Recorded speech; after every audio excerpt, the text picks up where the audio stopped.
Welcome to Wife Cheating Story. I hope you have an enjoyable and relaxing time listening. Let's get started.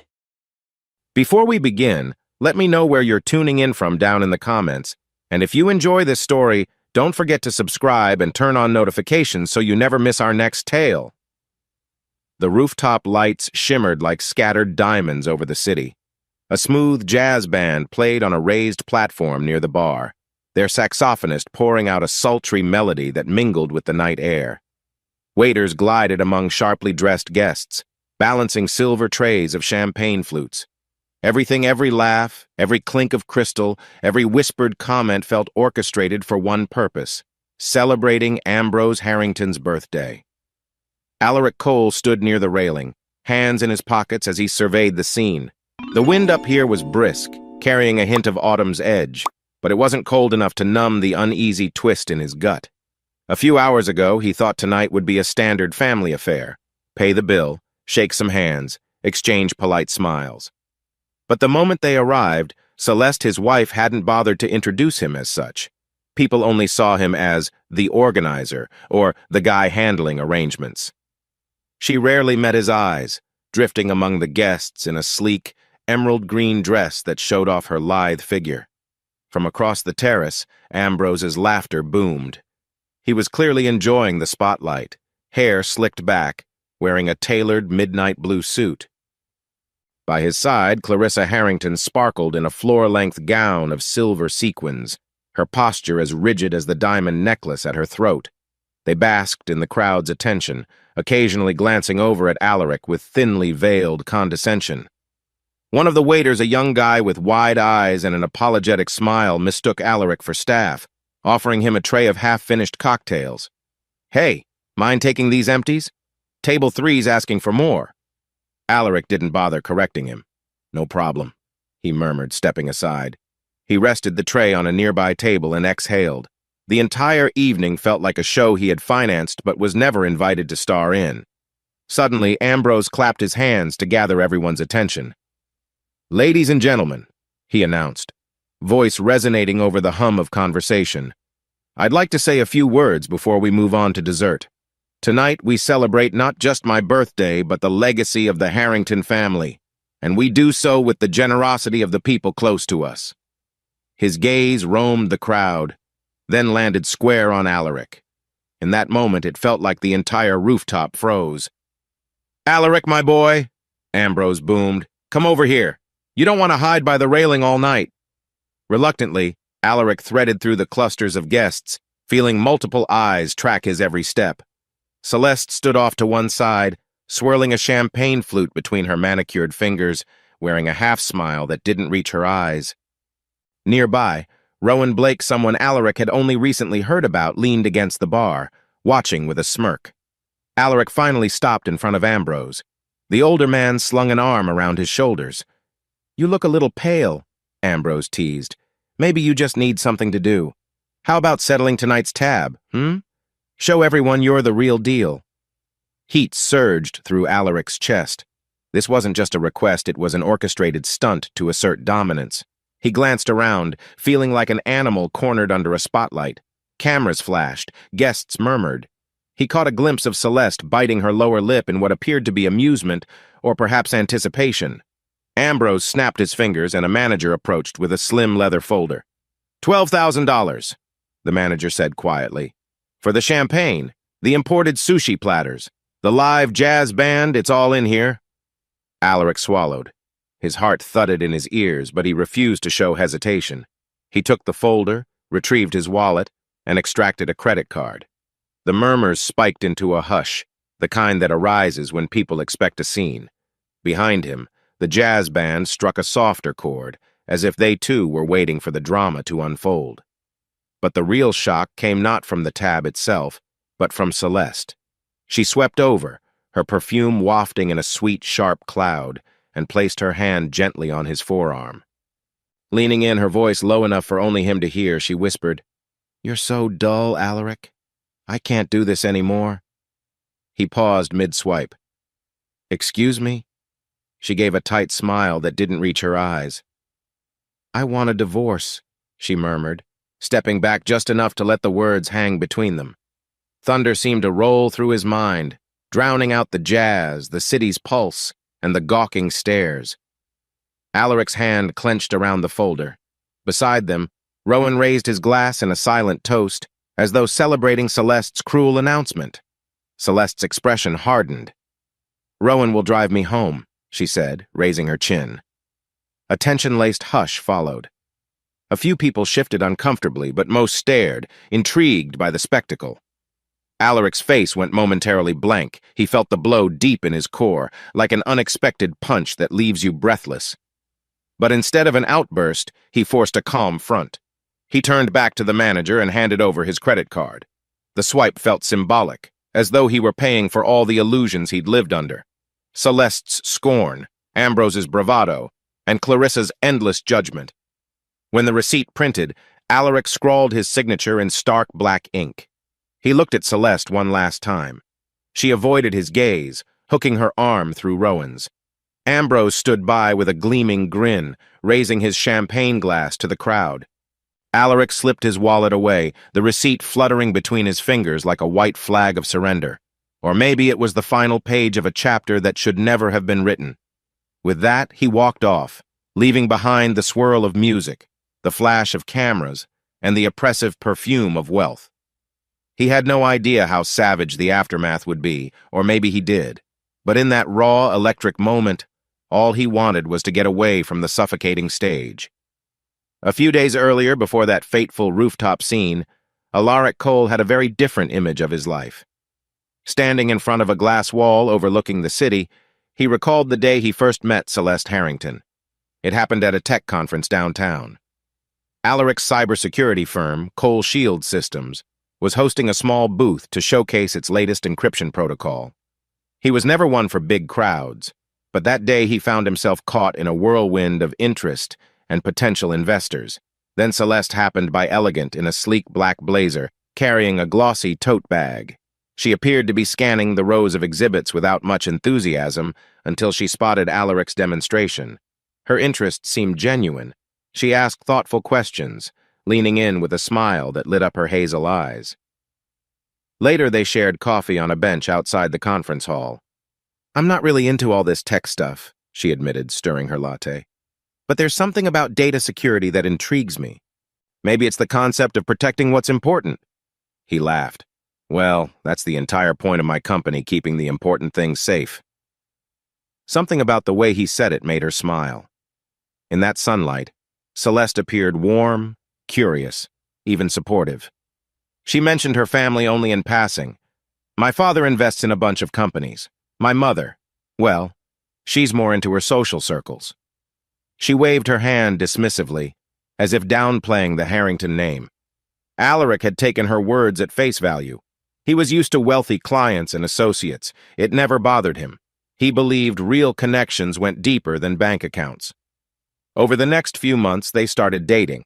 Their moments were surprisingly simple, strolling through local art museums, grabbing late-night pizza, or talking about future goals.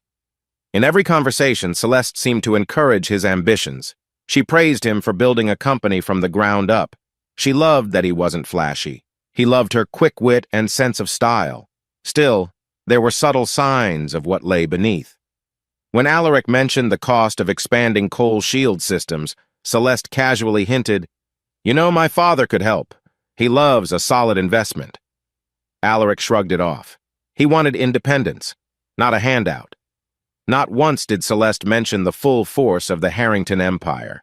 He only learned the scope later, piecing it together from press articles and offhand remarks by Celeste's acquaintances. Ambrose Harrington was more than an investor. He practically shaped entire markets with his capital. Meanwhile, Clarissa Harrington was known for hosting exclusive galas and luncheons that decided who was in and who was out in elite social circles. Yet for a while, Alaric and Celeste's relationship felt separate from all that. He recalled an evening where they sat in his tiny apartment before he upgraded to a nicer condo, sharing cheap takeout and laughing about random things. Celeste talked about how she wanted to find her own path, how she didn't want to be defined by her parents. Alaric believed her. So when Celeste casually mentioned, "I'd like you to meet my family," he wasn't overly anxious. He hoped they'd see him as a genuine guy with ambition and integrity. Celeste's confidence reassured him. "Trust me, my dad values success. You're exactly the kind of person he respects." He didn't question it. He should have, but he didn't. Instead, he let himself imagine a future where both families merged happily, a romantic dream fueled by that initial spark of mutual admiration. In the reflection of the glass wall of his condo, Alaric's gaze hardened with memory. He had once considered Celeste's words his anchor, believing she truly cared about building a life together. How quickly it all had turned into a facade. He checked his watch. In a few hours, he had to finalize details for the upcoming birthday event. A contract with a rooftop venue, an imported wine order, entertainment lineups. Celeste insisted it had to be unforgettable for her father. He had no clue just how unforgettable it would become. Alaric arrived at the Harrington mansion on a crisp Saturday evening, nervous energy humming beneath his calm exterior. He wore his best suit, charcoal gray with a narrow tie, hoping it would pass Clarissa Harrington's laser-eyed scrutiny. Celeste greeted him at the door, wearing a burgundy cocktail dress that highlighted her refined silhouette. "You look handsome," she whispered, though there was a certain tension around her eyes. "Don't worry, my dad's big on first impressions, but you'll do fine." They entered a grand foyer with marble floors that stretched toward a sweeping staircase. Soft classical music played from invisible speakers, and the chandelier overhead radiated a golden glow. There was no sign of a cozy family vibe. Everything screamed curated elegance. They passed a polished hallway to reach the dining room, where Ambrose Harrington stood beside Clarissa. Ambrose had the confident posture of a man who felt every bit the master of his domain. He extended a hand to Alaric. "Finally we meet," Ambrose said, his voice booming. "Celeste's told me quite a bit." Clarissa offered a chilly nod, her sharp gaze roaming Alaric's suit. "Well, dear, I suppose the cut is modern enough," she commented, turning to Celeste as if Alaric weren't there. "At least he dresses better than those startup types we've seen in tabloids." Celeste flashed an uneasy smile, slipping her hand around Alaric's arm. "We should eat before it gets cold, right?" They settled around a mahogany table adorned with crystal stemware, silver utensils, and fresh orchids at the center. A butler poured wine into thin-stemmed glasses. Alaric tried to relax, swirling the liquid in his glass, but the atmosphere felt more like a job interview than a family dinner. "So," Ambrose began, leaning forward, "Celeste claims your company is making waves in cybersecurity." Alaric nodded politely. "Yes, sir. We specialize in encryption protocols and secure data solutions for mid-sized firms. We've had some success with..." Ambrose cut him off. "But what's your growth strategy? Numbers, projections?" Alaric's smile wavered. "We're projecting a 30% increase in revenue next quarter, and I'm negotiating an angel investment to scale up." Clarissa sniffed. "Interesting. Do you plan to rely on our Celeste's money at all? Because she's been quite comfortable without need to stress over..." She paused delicately. "Bills?" Celeste's cheeks flushed. "Mother, that's rude." Clarissa shrugged, adjusting a diamond bracelet that nearly blinded Alaric with its sparkle. "I'm just being practical, darling. A man should provide stability if he wants to marry into a well-established family. This isn't about romance alone. It's about the future." Alaric swallowed. He felt his spine stiffen. "I'm not here to take advantage of anyone's finances. My company stands on its own." Ambrose quirked an eyebrow, as if evaluating a specimen under a microscope. "We have opportunities for those who align with our family's vision. Ever consider merging or at least letting me invest in coal shield systems? Could be a win-win." Alaric hesitated. Something about Ambrose's tone felt more like a demand than an offer. "I appreciate your interest, sir, but I'd prefer to keep my business independent for now." An awkward silence followed. Celeste quickly stepped in with light chatter about an upcoming charity event. The conversation shifted to which socialites would be there, and Clarissa eagerly weighed in on the guest list worth acknowledging. By the time dessert arrived, a lavish chocolate soufflé, the tension had dulled to a steady undercurrent. Alaric forced down each bite, determined to stay polite despite the subtle barbs from Clarissa and Ambrose's unabashed push for financial synergy. Meanwhile, Celeste radiated forced cheer, smoothing over every friction point with quick jokes or flattering compliments. When dinner ended, Ambrose walked Alaric to the door. He placed a hand firmly on Alaric's shoulder. "You did all right," he said, a faint grin creeping onto his face. "Just remember, stability and ambition go hand in hand. Don't let pride hold you back." Celeste kissed Alaric goodbye on the cheek as a driver pulled up for him. Her eyes carried an unspoken apology. "Talk later?" she whispered, fingertips lingering on his sleeve. He nodded, stepping into the evening air that felt much colder than before. In the back of his mind, he hoped that tension was just an initial test, and he'd eventually break through the Harrington veneer. But a gnawing doubt told him tonight was only the beginning of the cracks that would widen between them. Approx 700 words. The shore glowed under the late afternoon sun, giving the ocean a shimmering orange hue. Alaric stood at the edge of a sprawling resort lawn, adjusting his cufflinks and inhaling the salty breeze. This was his wedding day, a moment that was supposed to fill him with hope. Yet a sliver of apprehension pulsed beneath his ribcage. Rows of white chairs faced an elegant flower arch. Clusters of guests sipped champagne, wearing designer outfits as if each were walking a private runway. A string quartet played a soft melody, their notes lost amid the rolling waves just beyond the shoreline. He spotted a few of his own friends, mostly from Cole Shield Systems, looking slightly out of place among the Harrington crowd. Julian Carter, his oldest friend and legal advisor, waved from the third row. Alaric gave a tight smile, thankful for at least one friendly face here. Behind the scenes, Celeste was in a private suite with her bridesmaids and mother. Hours ago she had texted Alaric, "Don't be late. This is our perfect day." Despite the edge in her words, he tried to push aside any misgivings. They'd gone through so much planning, so many compromises. Maybe once they said "I do," Celeste would settle into a more genuine partnership with him. A hush fell as the procession began. Bridesmaids in rose gold dresses floated down the makeshift aisle. Then Celeste appeared, stunning in a strapless ivory gown. The guests collectively sighed at her radiant presence, cameras flashing like paparazzi at a celebrity premiere. When Celeste reached him, Alaric caught a faint perfume of lilies and vanilla. Her eyes flickered with something akin to relief, maybe even excitement. "You look incredible," he murmured. She smiled, though it was the poised, perfect grin she reserved for social events. "And you look the part of a proper groom," she whispered back. The officiant began, voice steady over the hush. "We gather here to unite Alaric Cole and Celeste Harrington in marriage." Alaric forced himself to focus. He promised to cherish and protect her, ignoring the sting from earlier doubts. Celeste repeated her vows with a smooth confidence, slipping the ring onto his finger. Applause erupted, and they sealed it with a soft kiss. The reception soon morphed into an extravagant affair. Crystal chandeliers hung from a temporary marquee, casting sparkling prisms onto the dance floor. Servers floated by with trays of lobster canapés, seared scallops, and champagne. A band struck up a lively tune, and couples began to dance. Alaric tried to soak in the moment.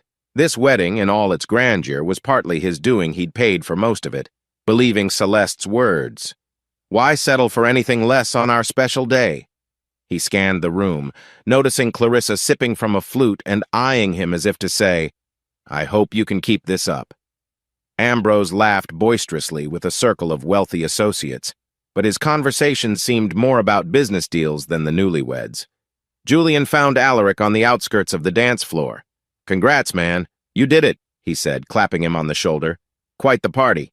Don't think I've ever seen a more expensive open bar." Alaric forced a grin. "Yeah, well, Celeste wanted it big. I just wrote the checks."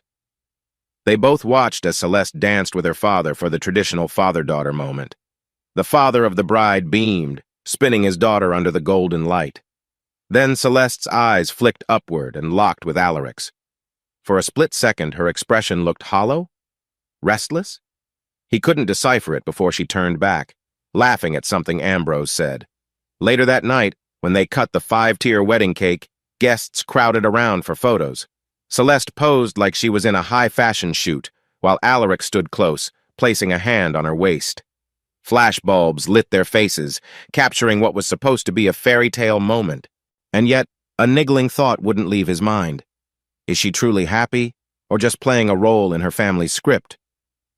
As the celebrations wound down, the newly married couple took a moment by the beach.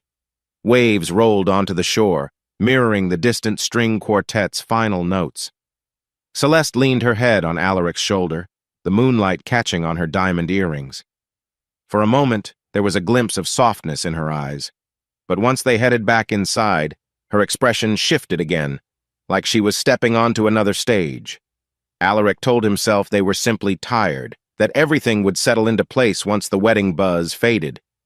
Neither of them knew that the seeds of discord had already been planted under all that glamour, and soon they would sprout into the storm that would shake their marriage to its core. The condo's floor-to-ceiling windows overlooked a spectacular city skyline, but Alaric Cole found no solace in the view.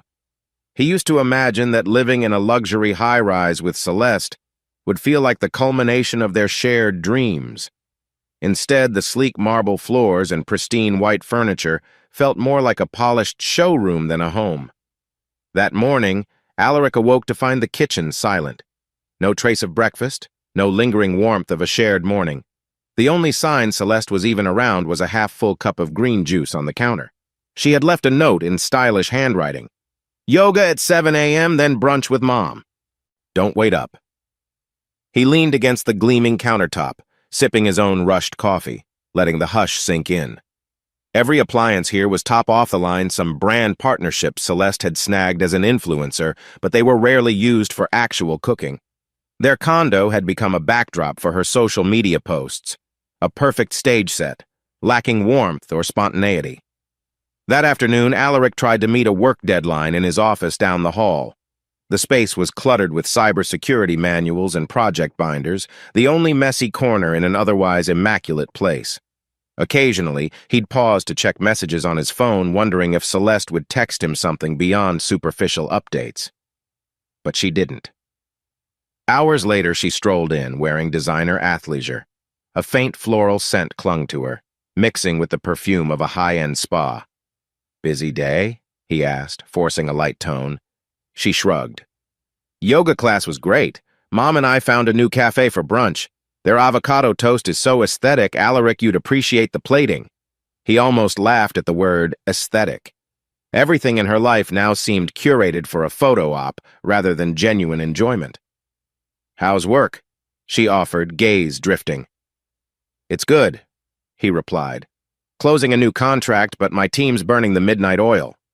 She nodded vaguely, already scrolling through her phone. Moments later, she stepped away, muttering about needing to shower. That evening was no different. Alaric returned from his firm's office around 8 p.m. to find the condo drenched in silence. Celeste was in the bedroom, door ajar, sorting packages from a boutique. He watched her unpack designer dresses, gold-accented sandals, and an array of luxury makeup palettes. She barely looked up. Celeste, he began, clearing his throat. Do you ever think this place feels cold? Like we're living in a penthouse magazine spread instead of an actual home? She paused, eyebrows arching. Isn't that the point of having a beautiful space? It should look flawless. That's how we show we've made it. Alaric tried to phrase his response gently. I just miss the simpler times. We used to cook together in my old apartment. Remember that night we burnt the lasagna because we were laughing too hard? She rolled her eyes, returning her focus to the dress. I'm not that girl anymore, Alaric. We can hire a chef if you want homemade food. He recognized the dismissal for what it was. Any attempt at heartfelt conversation slid off her like water on marble. She was content with the glamour on the outside, ignoring the hollow pit growing between them. After all, Alaric was still footing the bill, and as far as she was concerned, that meant life was going fine. Late that night, he roamed the living area, studying the panoramic skyline drenched in neon. A part of him wondered when exactly they had stopped being partners. The condo, once a symbol of their shared ambition, now felt like a badge of her public image. Before bed, he passed by Celeste's makeshift studio, a corner with ring lights and camera stands used for her product endorsements. Glossy PR boxes sat stacked against the wall. He picked up one, reading the label of an organic skincare brand. A posted note said, Shoot tomorrow, 10 a.m. Don't forget to mention discount code. He set it down, swallowing a surge of frustration. To the world, Celeste Harrington Cole was a picture of effortless luxury, a woman who had it all.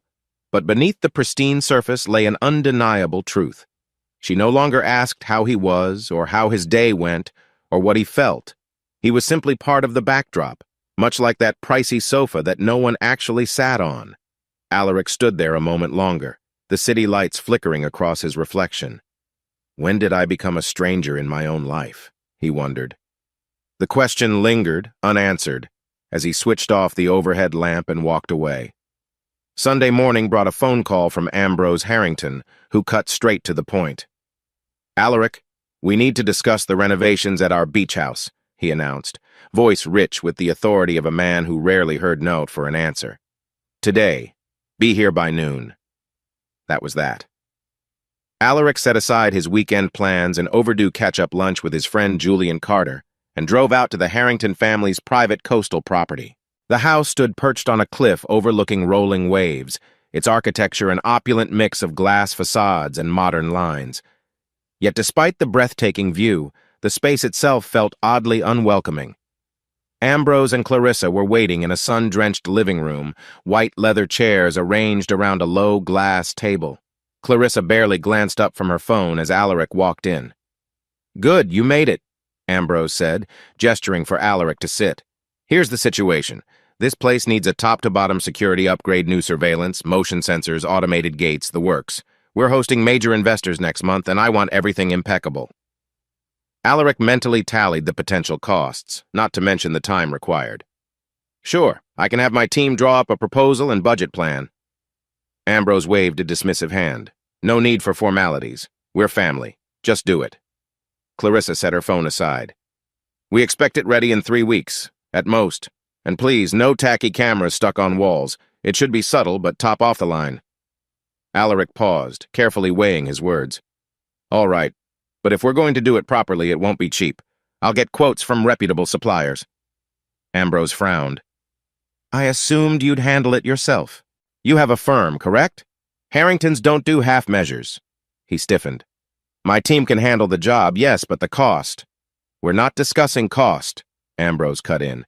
"This is about trust. You can manage that, right?" A prickling sense of déjà vu crawled over Alaric's skin. This echoed the same pushy stance Ambrose had taken about the wedding expenses. The man acted as if Alaric's finances were an extension of the Harrington fortune, or perhaps more accurately, the Harrington expectations. On paper, Alaric should draft a proper contract, align on budget, but they were cornering him with the family argument. Clarissa studied her manicured nails. "It's not as though you'd let us pay, is it?" She let out a light laugh. "I remember you saying you enjoy providing for your wife's comfort, and this is for the entire family." Alaric bit back a reply. The truth was, he'd been funneling so much into lavish demands, everything from Celeste's new condo decor to these expansions, that it weighed heavily on him. Still, he stayed calm. "I'll see what can be done," he said evenly, "but I'll need your input on design preferences." Ambrose merely nodded. "That's the spirit. Celeste told us you're a problem solver. So solve this." A few hours later, Alaric found himself alone on the villa's deck, looking out over the ocean. The waves crashed below, wind whipping salt air around him. He spotted Celeste a short distance away, leaning on the railing while scrolling her phone. She'd arrived late with Clarissa, chatting about new spa treatments during the entire car ride. He approached. "Did you know your dad was going to push this renovation project on me?" She barely lifted her gaze. "He mentioned it last week. I assumed you'd be okay with it. You're good at these things." "It's a lot of money out of pocket. Why not hire a specialized contractor or at least sign a contract?" Celeste frowned. "You're overthinking. Dad sees you as part of the family. Relax." She tapped her phone screen. "By the way, Mom said she wants new security cameras for the pool area too. Something discreet so guests won't feel spied on." He stared at her, resisting the urge to argue. "Does anything about this bother you, Celeste? The fact that they treat me like a never-ending funding source?" She shrugged, tossing her hair back. "Look, you married me, Alaric, and my parents come with the package. This is normal in high society families. Don't act so surprised. Her words stung more than he cared to admit. He swallowed his frustration, letting the crash of the ocean fill the gap in conversation. The bright sun and pristine setting felt contradictory to the tension knotting his chest. As they left the estate, Alaric noticed Clarissa's parting glance, a silent message that read, "Keep up or get out." He drove away feeling like a man who had just signed another invisible contract, forced to shoulder the Harrington family's whims in the name of marriage. In the rearview mirror, Celeste dozed off, unconcerned, while his mind churned with calculations of dollars, of trust, and of the slow erosion of his own pride.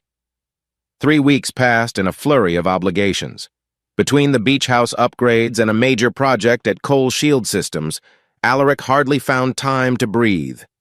Meanwhile, Celeste immersed herself in social engagements, yoga at dawn, spa in the afternoon, and brand collabs by evening.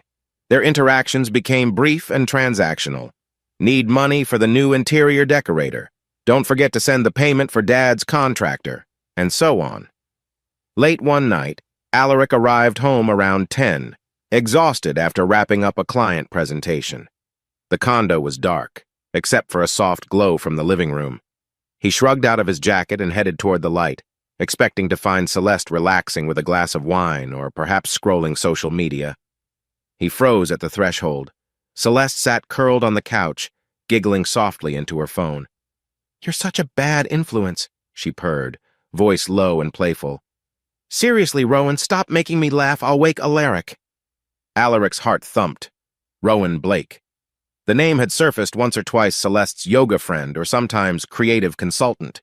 He'd never met Rowan in person, but something about Celeste's tone now set off alarm bells. Quietly, he stepped back into the shadows, not wanting her to know he was home yet. She continued in a hushed tone. "No, he doesn't suspect a thing. Trust me, Alaric's too busy with his work to notice." A pause, then a coy laugh. Okay, I'll see you soon. Can't wait." He heard a faint beep as she ended the call. Alaric felt a chill. The condo suddenly felt smaller, the air heavy with implication. He let a few seconds pass, then walked in noisily, flipping on a brighter lamp. Celeste looked up, startled. "Oh, hey," she said, forcing a laugh. "I didn't know you were home. Worked late again?" He nodded, trying to control his expression. "Yeah, just now. Who were you talking to?" She hesitated a fraction of a second before smiling.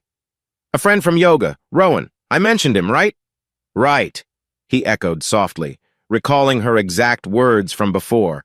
"Just a friend." She stood, smoothing her satin robe. "He's planning a wellness retreat. Thinks I'd be a good brand ambassador." Alaric forced a casual nod. "Sounds interesting." Inside, every muscle tensed. He wanted to confront her, ask if this was more than just friendly banter. But he also remembered how she tended to twist conversations in her favor, leaving him feeling petty or paranoid. "Anyway," she murmured, brushing past him, "I'm exhausted. Going to bed." He watched her retreat down the hall, the faint click of the bedroom door following. A swirl of thoughts buzzed in his mind. Part of him wanted to believe Celeste's explanation, but the intimate tone of that call echoed in his head. Over the next few days, the condo's atmosphere turned stifling. Celeste kept her phone close, often stepping into another room when it rang. Alaric spotted Rowan's name on the screen once or twice, always accompanied by Celeste's hushed giggles. Conflicted, Alaric recalled his own expertise, cybersecurity. He resisted the temptation to hack into her phone that would be an extreme violation of privacy. Still, he felt compelled to protect himself and the life he thought they were building. Late one night, he quietly installed a discreet home security system, microcameras in the living area, and an additional log feature on the condo's Wi-Fi. If there was truth to his suspicions, the evidence would speak for itself. Inside, guilt mingled with desperation. Maybe he was overreacting. Maybe Celeste was just flirting for fun, or maybe Rowan was truly a business contact. But the pit in his stomach told him otherwise. One evening, Celeste returned from another branding event, radiating excitement. She tossed her coat on the couch and declared, "Rowan invited me to a private mixer this weekend. Great exposure for my influencer profile. You don't mind if I go alone, right?" Alaric kept his face neutral. If it's important to your brand, but let me know if you need me there. She laughed lightly. I think it's a smaller gathering, mostly creators and sponsors. No offense, but you might not fit in. He nodded, the slight dig stinging. Sure, do what you need to. As she disappeared into the bedroom, Alaric exhaled. The fractures in their marriage grew wider with each passing day. Celeste's phone beeped with a new message. She didn't even bother hiding the glow in her eyes when it flashed Rowan's name. That night, Alaric replayed her hushed phone call in his head, the way she said he doesn't suspect a thing. The line lodged into his chest like a shard of ice. He silently resolved to stay calm, gather facts, and decide what had to be done. Because whatever Celeste was plotting, it could no longer remain hidden in the shadows. Early Saturday, the Harrington penthouse bustled with preparations for Ambrose Harrington's upcoming birthday. Flowers, catering menus, and guest lists cluttered the dining table.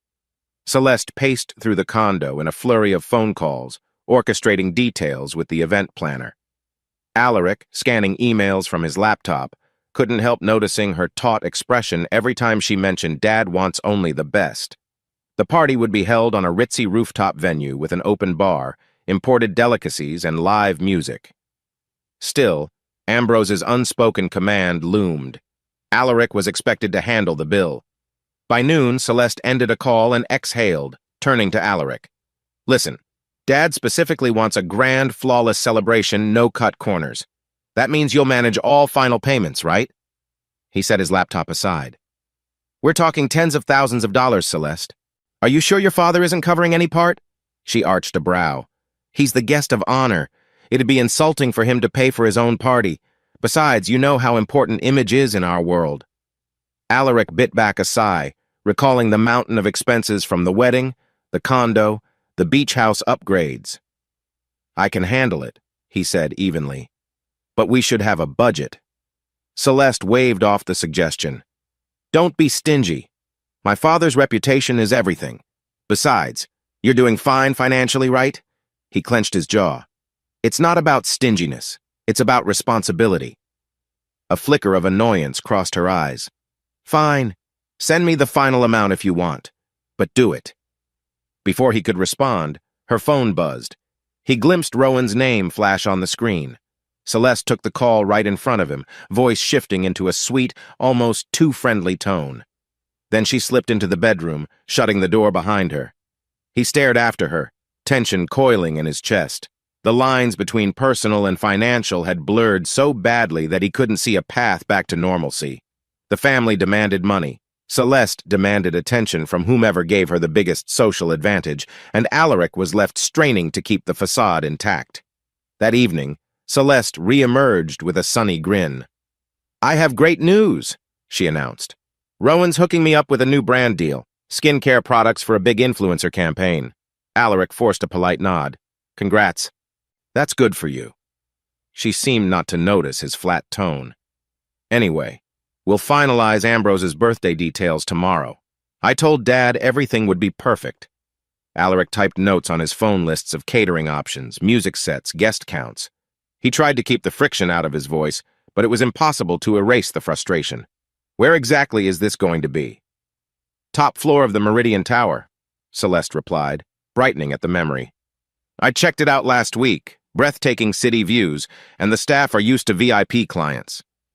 Alaric recalled the Meridian Tower's reputation extravagant, pricey, always booked by the elite. All right, I'll secure the reservation, he said. But let's confirm the cost estimates so we're not blindsided. Celeste gave a breezy shrug. Just do your best. Dad said not to worry about limits. The Harrington name carries weight. His phone buzzed with an email notification from the event manager, a deposit invoice that made his stomach clench. He glanced at Celeste, who was too busy texting someone, likely Rowan, from the slight flush on her cheeks. What if... He paused, forcing himself to speak calmly. What if your dad covered half, at least for the sake of, I don't know, fairness? Celeste's gaze snapped up, eyes narrowing. Oh my God, you're not still stuck on money, are you? Don't be that guy, Alaric.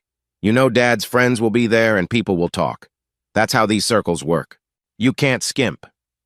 He stared at her, the final puzzle piece sliding into place. In her world, extravagance was standard, and anything less meant failure. Her father's approval hinged on Alaric's ability to show up with an open checkbook. "All right," he finally said. "I'll make it happen." A smile curled on her lips, but it barely reached her eyes. "Thank you," she said, leaning in to kiss his cheek a fleeting peck, more formal than affectionate. Within minutes, Celeste went back to her phone, discussing decorations with a party planner. Alaric retreated to his office, feeling the weight of yet another Harrington demand piling onto his shoulders. As he opened his laptop to finalize wire transfers and invoices, he couldn't shake the sense that this upcoming party was a disaster waiting to unfold. He typed out a message to his personal banker, mind whirling with contingency plans. Maybe, he thought, it's time to protect myself in a way they'll never see coming. Alaric Cole leaned back in his office chair, staring at the spreadsheets on his laptop screen. His personal accountant had just confirmed the transfers. The majority of his liquid assets now sat in a trust under his sole control. It felt both exhilarating and sobering. In a few clicks, he had severed Celeste's automatic access to their joint finances, capping her credit card limit. The final push came from a quiet conversation with Julian Carter Alaric's closest friend and occasional legal advisor. Over a quick lunch, Julian had asked in a low voice, "Are you sure you can handle these expenses? You look like you're sinking more than you can afford." Alaric had set down his coffee cup and exhaled. "I can't keep bankrolling Celeste and her family's whims. Something has to change." That was the moment he decided to take back control of his own money. Now, days before Ambrose Harrington's highly anticipated birthday celebration, Alaric felt a calm determination coiling in his chest. He had never been the vindictive type, but he wasn't naive either. The call logs and hidden camera footage in his condo confirmed Celeste spent far too many late nights whispering on the phone with Rowan Blake. There was no direct proof of a full-blown affair, yet Alaric had heard enough to suspect emotional betrayal, if not more. He navigated to the bank's website, verifying one last setting. The credit card limit for the upcoming event was set just under the expected total cost. That should trigger a decline once it crosses a certain threshold, he thought. If the Harringtons wanted a flashy spectacle, they'd get it along with a rude awakening. Celeste, meanwhile, seemed completely unaware. She flitted around the condo, juggling phone calls with florists and caterers, carefully selecting everything from table linens to imported champagne. Her mother, Clarissa, texted frequently about the party's decor gold and ivory accents to project an image of grand sophistication. Ambrose demanded top-shelf liquor, a jazz ensemble flown in from another state, and an exquisite floral arch to greet the VIP guests. Late one afternoon, Celeste sauntered into Alaric's office wearing an elegant cream blouse and tailored trousers. She held up a glossy pamphlet. "Look at these custom invitations," she announced, eyes glittering. "Dad wants them hand-delivered to certain high-profile guests. I'll need the funds right away." Alaric took the pamphlet, scanning the extravagantly embossed invites. "I'll see what I can do," he said neutrally. "Don't sound so glum," Celeste teased, leaning against his desk. "This party will be legendary. Everyone who's anyone will be there. Isn't it exciting?" He managed a polite nod. "Sure, it'll be memorable, no doubt." She tilted her head, studying him. "You've been distant lately. Working too hard?" Alaric forced a slight laugh. "There's a lot at stake, financially speaking." Celeste's gaze flickered. "Yes, well, that's why you're here, right?" She said it lightly, but the undertone was palpable. "You're the one paying." He didn't answer. Instead, he powered down his computer and stood, slipping on his jacket. "I've got a meeting. Let me know if you need anything else for the party." Outside, the sky had begun its shift from pale afternoon to warm sunset. Alaric drove to Cole Shield Systems, ignoring a half-dozen texts from Ambrose about last-minute party details. Arriving at his quiet corner office, he reviewed the upcoming security expansions for the Harrington Beach House.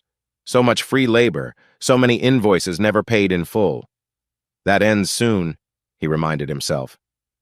On the eve of the party, Celeste fussed over her new evening gown, a shimmering gold dress designed by a high-end boutique. She spent nearly an hour testing different hairstyles in the bathroom mirror, occasionally calling out for Alaric's opinion. Each time, he responded with non-committal statements like, "Looks nice," or "Go with whatever you like." By midnight, Celeste was fast asleep, but Alaric remained awake, pacing the living room. He took out his phone and tapped on a secure folder. Inside were spreadsheets detailing all the money he had funneled away from joint access accounts, plus the newly set credit limit. Let them laugh at me if they want. By tomorrow night, they'll find out what happens when they push too far. The next morning came quickly. Celeste left early to oversee final arrangements at the rooftop venue. Alaric stayed behind, setting up a final alert on his phone. The moment the credit card charge exceeded the threshold, he'd receive a notification. He pictured the scene vividly. A few thousand over budget, swarms of VIP guests, an expensive bar tab, then a glaring red, "Transaction declined." He tried not to think about Rowan, who was surely going to be in attendance. The man had become a fixture in Celeste's daily chatter. Let him be there, Alaric mused.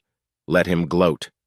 Because by night's end, Celeste and her father would realize he wasn't a passive piggy bank anymore. Closing his laptop, Alaric took a long breath. The calm before a storm had settled over him, a sense of inevitability. Maybe it wasn't the best way to handle a crumbling marriage, but in a world where love had been replaced by power plays and illusions, he felt justified. If Celeste wanted a stage, he'd grant her one just enough rope to reveal who she truly was. The rooftop of the Meridian Tower glowed like a modern palace, draped in strings of twinkling lights that reflected off towering glass walls. Arriving guests sipped on champagne, greeted by uniformed staff who guided them past elaborate flower arrangements. A jazz band played softly, their mellow notes drifting through the mild evening air. Alaric stepped off the private elevator and surveyed the scene. The soft hum of luxury surrounded him. Well-dressed socialites exchanging pleasantries, waiters offering tiny canapes on polished silver trays.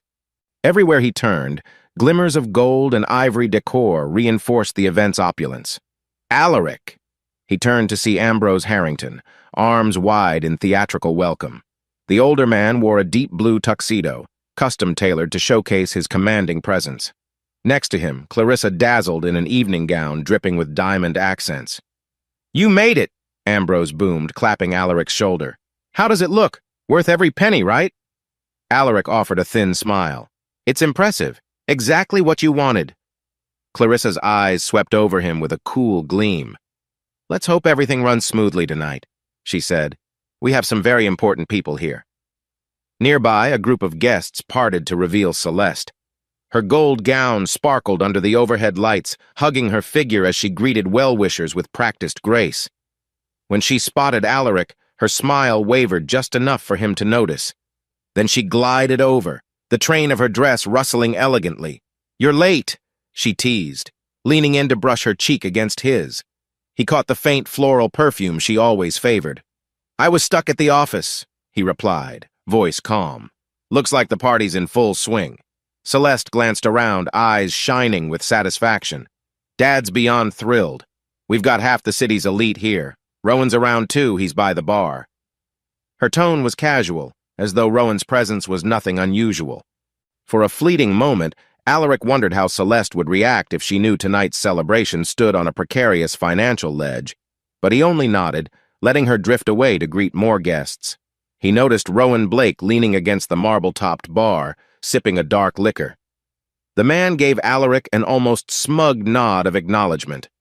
Alaric refused to rise to the bait. Instead, he wandered through the crowd, exchanging polite greetings. A handful of Ambrose's high-profile associates recognized him as the son-in-law in tech. They peppered him with questions about when he'd scale up or take the company public. He answered diplomatically, all the while keeping an eye on the servers carrying endless trays of wine and hors d'oeuvres. The tab must already be climbing, he thought. The jazz band picked up a livelier tune, prompting a few couples to dance. Celeste floated from group to group, her laughter a little too bright. Clarissa circled the room with a sharp eye for social advantage, ensuring the Harrington name was on everyone's lips. After some time, Ambrose took the microphone near the stage, silencing the crowd with a single gesture. "Good evening, dear friends and esteemed guests," he began, voice resonant. "I want to thank you all for joining me tonight to celebrate another wonderful year. But none of this," he waved his hand over the lavish surroundings, "would be possible without the generosity of those closest to me." His gaze slid to Alaric. Beneath the veneer of gratitude, Alaric sensed the condescension. The hush thickened as Ambrose beckoned him forward, just as he'd done so brazenly before at smaller gatherings. "Alaric," Ambrose said, smiling broadly, "come, say a few words. You've orchestrated quite the spectacle here. Stand by my side." The pressure was palpable. Alaric could feel the stares as he stepped up, nodding politely to the onlookers. "I'm just glad everything came together," he managed, voice even. Ambrose laughed, leaning into the microphone. "You know, everyone, this young man has spared no expense to make tonight unforgettable. Let's have a round of applause for his unwavering support of our family." A polite cheer rose from the crowd. Alaric's lips twitched in a forced smile, chest tight. If only they knew how contrived this praise was. Suddenly, Celeste joined them. She slid her arm around Alaric's waist for the cameras, though her body language felt distant. Ambrose's grin stretched wider, soaking up the applause. Meanwhile, Rowan lingered by the bar, swirling his drink with a knowing smirk. A heavy sensation churned in Alaric's stomach. In the hush that followed, Clarissa signaled for the next course of refreshments. The staff swiftly brought out new trays of caviar-topped canapes, and the jazz band resumed. Ambrose and Celeste glided off to mingle with more guests, leaving Alaric standing on stage alone for an awkward moment. He stepped down, weaving through the throng. People tapped him for idle chat about the party's cost, the luxurious decor, or future business deals. He gave non-committal answers, all the while checking his phone for the one text that would tell him the card had hit its limit. It hadn't yet. As the evening wore on, the skyline shimmered under a canopy of stars. The Harringtons were in their element, flitting around like royalty. Alaric hovered at the edges, waiting. The final act was only moments away when the bill would come due, in more ways than one. Just after 10 o'clock, the rooftop hummed with a celebratory pulse. Guests clustered around high-top tables, sipping vintage champagne, while bartenders juggled top-shelf liquor for custom cocktails. The jazz band shifted to a sultry tune, turning up the energy. Ambrose, flush with praise and alcohol, roamed from circle to circle like a king surveying his realm. Alaric felt his phone buzz with a text. Transaction, $11,800 posted. Remaining credit, $200. His heart pounded. One more round of drinks, and the limit would be breached. He caught sight of Celeste, glossy hair falling down her bare shoulders, gold gown catching every light in the room. She stood near Rowan, leaning in to speak above the music. The tilt of her head, the casual hand on Rowan's arm, it pricked Alaric's composure. He exhaled slowly, pressing down the flare of anger. Just a bit longer. A moment later, Ambrose's booming laughter rang out from the corner. He raised a glass of fine whiskey. "Ladies and gentlemen," he called, beckoning the staff, "prepare your flutes. We're going to toast with the best bottle in the house." He winked at Alaric, that same mocking glint in his eyes. "And my generous son-in-law here will handle it, of course." A ripple of excitement passed through the crowd. The bartender retrieved an imported magnum of sparkling wine, its label alone worth hundreds of dollars. This final flourish was the pinnacle of extravagance, guaranteed to push the evening's tab over the edge. Alaric tensed as the staff approached him with the payment folder. This is it. The manager, an older gentleman in a crisp black suit, bowed slightly. "Mr. Cole, may I have a moment?" Ambrose turned, encouraging everyone to watch. What a show, Alaric thought, stepping forward to open the leather-bound folio. Inside lay the itemized receipt for the night's indulgences, and a line at the bottom for his signature. The total glimmered, $12,036. A hush spread like a wave as Alaric smoothly removed his wallet. He slipped his card free, the same card he'd rigged with a strict limit. Fingers trembling only slightly, he extended it toward the manager. Cameras flashed and curious eyes lingered, anticipating a grand gesture. Celeste drifted closer, wearing a serene smile as if she assumed he'd quietly pay up like always. Alaric, however, felt a cold resolve. He stepped aside while the manager walked to the portable terminal. Any second now, suddenly, Celeste slid up to him, perfume intoxicating under the warm lights. "You know," she whispered, voice laced with a teasing edge, "all this glitz still can't hide how dull you've become to me, Alaric." He stiffened. "What's that supposed to mean?" Celeste smirked. "I've tried to be patient, but you're so predictable. Always working, always worried, never fun. Rowan." She paused, letting the name hang. "He gets me in a way you never did." Anger flared in Alaric's chest. "Celeste, you have no idea." She stepped even closer, her gold dress brushing his suit. "I'm done pretending. I want a divorce," she murmured, lips barely moving as she stared into his eyes. His pulse thundered, 1,000 emotions colliding at once. Before he could respond, Rowan approached, swirling his whiskey glass with a casual grin. Celeste turned to him with a conspiratorial smile. It was an unspoken statement. Rowan is her future. Alaric is the past. Alaric inhaled, forcing his voice to remain level. "What about the cost of this entire night? Your father's party?" Celeste's gaze hardened. "That's what you're for, right? To foot the bill, to be the stable sponsor." She enunciated the word with mocking emphasis. The manager returned, receipt and credit card in hand. Alaric read the confusion in the man's eyes. Something was off. "I'm sorry, Mr. Cole," the manager said hesitantly. "There seems to be an issue with your payment. The bank flagged it as suspicious and, well, it's been declined. We can try again, but we'll need to verify the card." A stunned silence blanketed the immediate area. Nearby guests exchanged puzzled glances. Celeste's expression flickered with surprise, a break in her arrogant facade. Ambrose, who had been busy raising his glass for the toast, turned sharply. "What's going on?"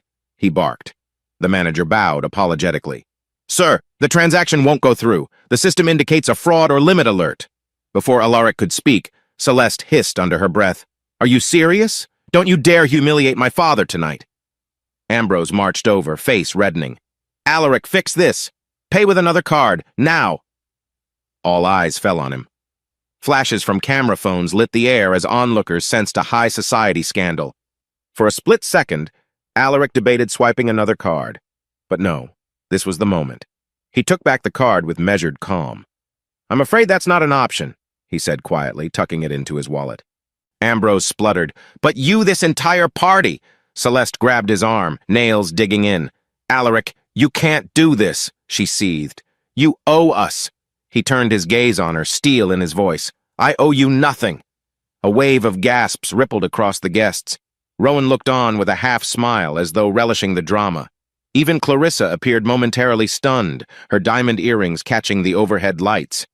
Security staff began circling, and the manager whispered urgently to Ambrose that the bill remained unpaid, so the venue had the right to restrict guests from leaving. Police involvement hovered on the horizon. The polished veneer of the celebration cracked in real time. Celeste's voice rose, laced with desperation. "Dad, call the bank! Do something!" Ambrose fumbled for his phone, but the manager stepped in. "Sir, we'll need official verification. This sum is substantial, and our system flagged it. We can't release the hold without the cardholder's confirmation." Eyes pivoted back to Alaric. He simply slid the receipt into his suit pocket. "I think we're done here." Celeste, fury contorting her features, spat, "You can't walk out on us like this." Alaric's gaze flicked to Rowan, then back to her. "Watch me." He made his way toward the elevator. People parted like he carried a toxic aura, uncertain whether to intervene or let him pass. Behind him, Ambrose's shouts escalated, and someone in a corner fumbled with a phone, presumably calling the police. The band had ceased playing, instruments poised in a stunned silence.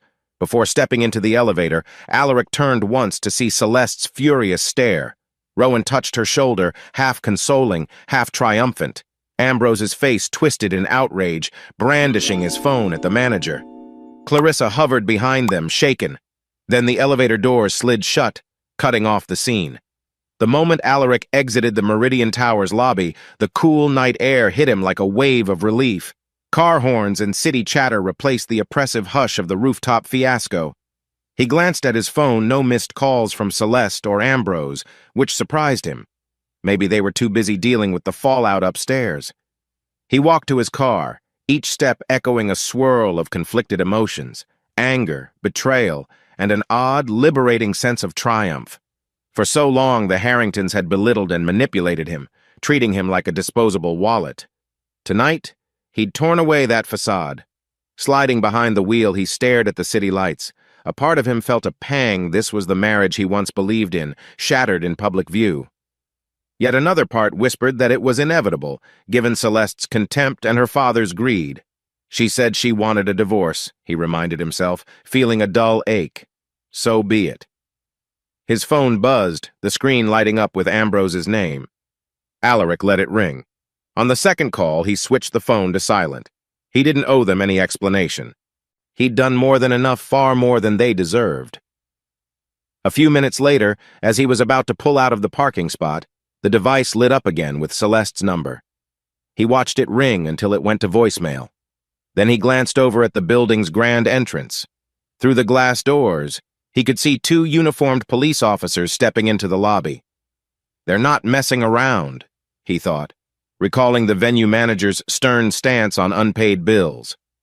It wouldn't be surprising if the Harringtons were cornered upstairs, forced to negotiate or face legal ramifications. Alaric felt no sympathy. In a way, the repercussions were exactly what they had courted by demanding a party they wouldn't, and perhaps couldn't pay for themselves. He tapped a text message to Julian. Leaving the Meridian Tower. The fiasco happened. I'll fill you in tomorrow.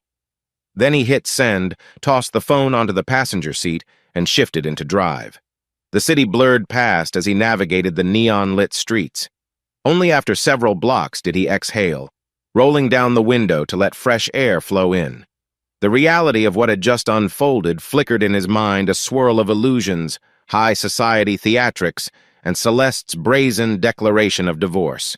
He felt a jolt of sadness, but also a fierce satisfaction at having held his ground. At a red light, he reached into his suit pocket, fishing out the receipt still pinned to the leather folio. The printed total glared back, $12,036. The memory of Celeste's final words replayed, dripping with scorn. You're boring. I want a divorce. He clenched the paper, heart pounding. She had said it so casually, like discarding old shoes. The city lights turned green, and he accelerated, letting the crumpled receipt fall onto the console. By the time he reached his apartment complex, the adrenaline began to fade, leaving a heavy fatigue. He rode the elevator up to his floor in silence.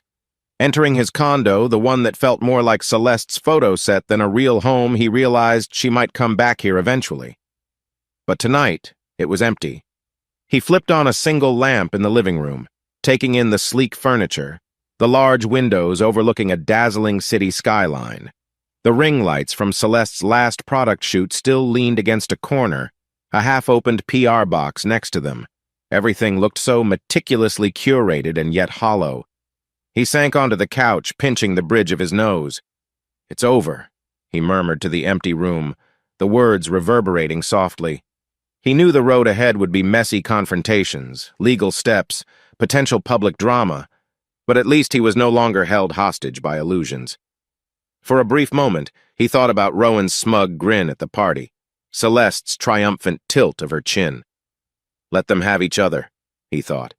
He'd face the cost of disentangling himself from the Harrington clan, but no more feeding their arrogance.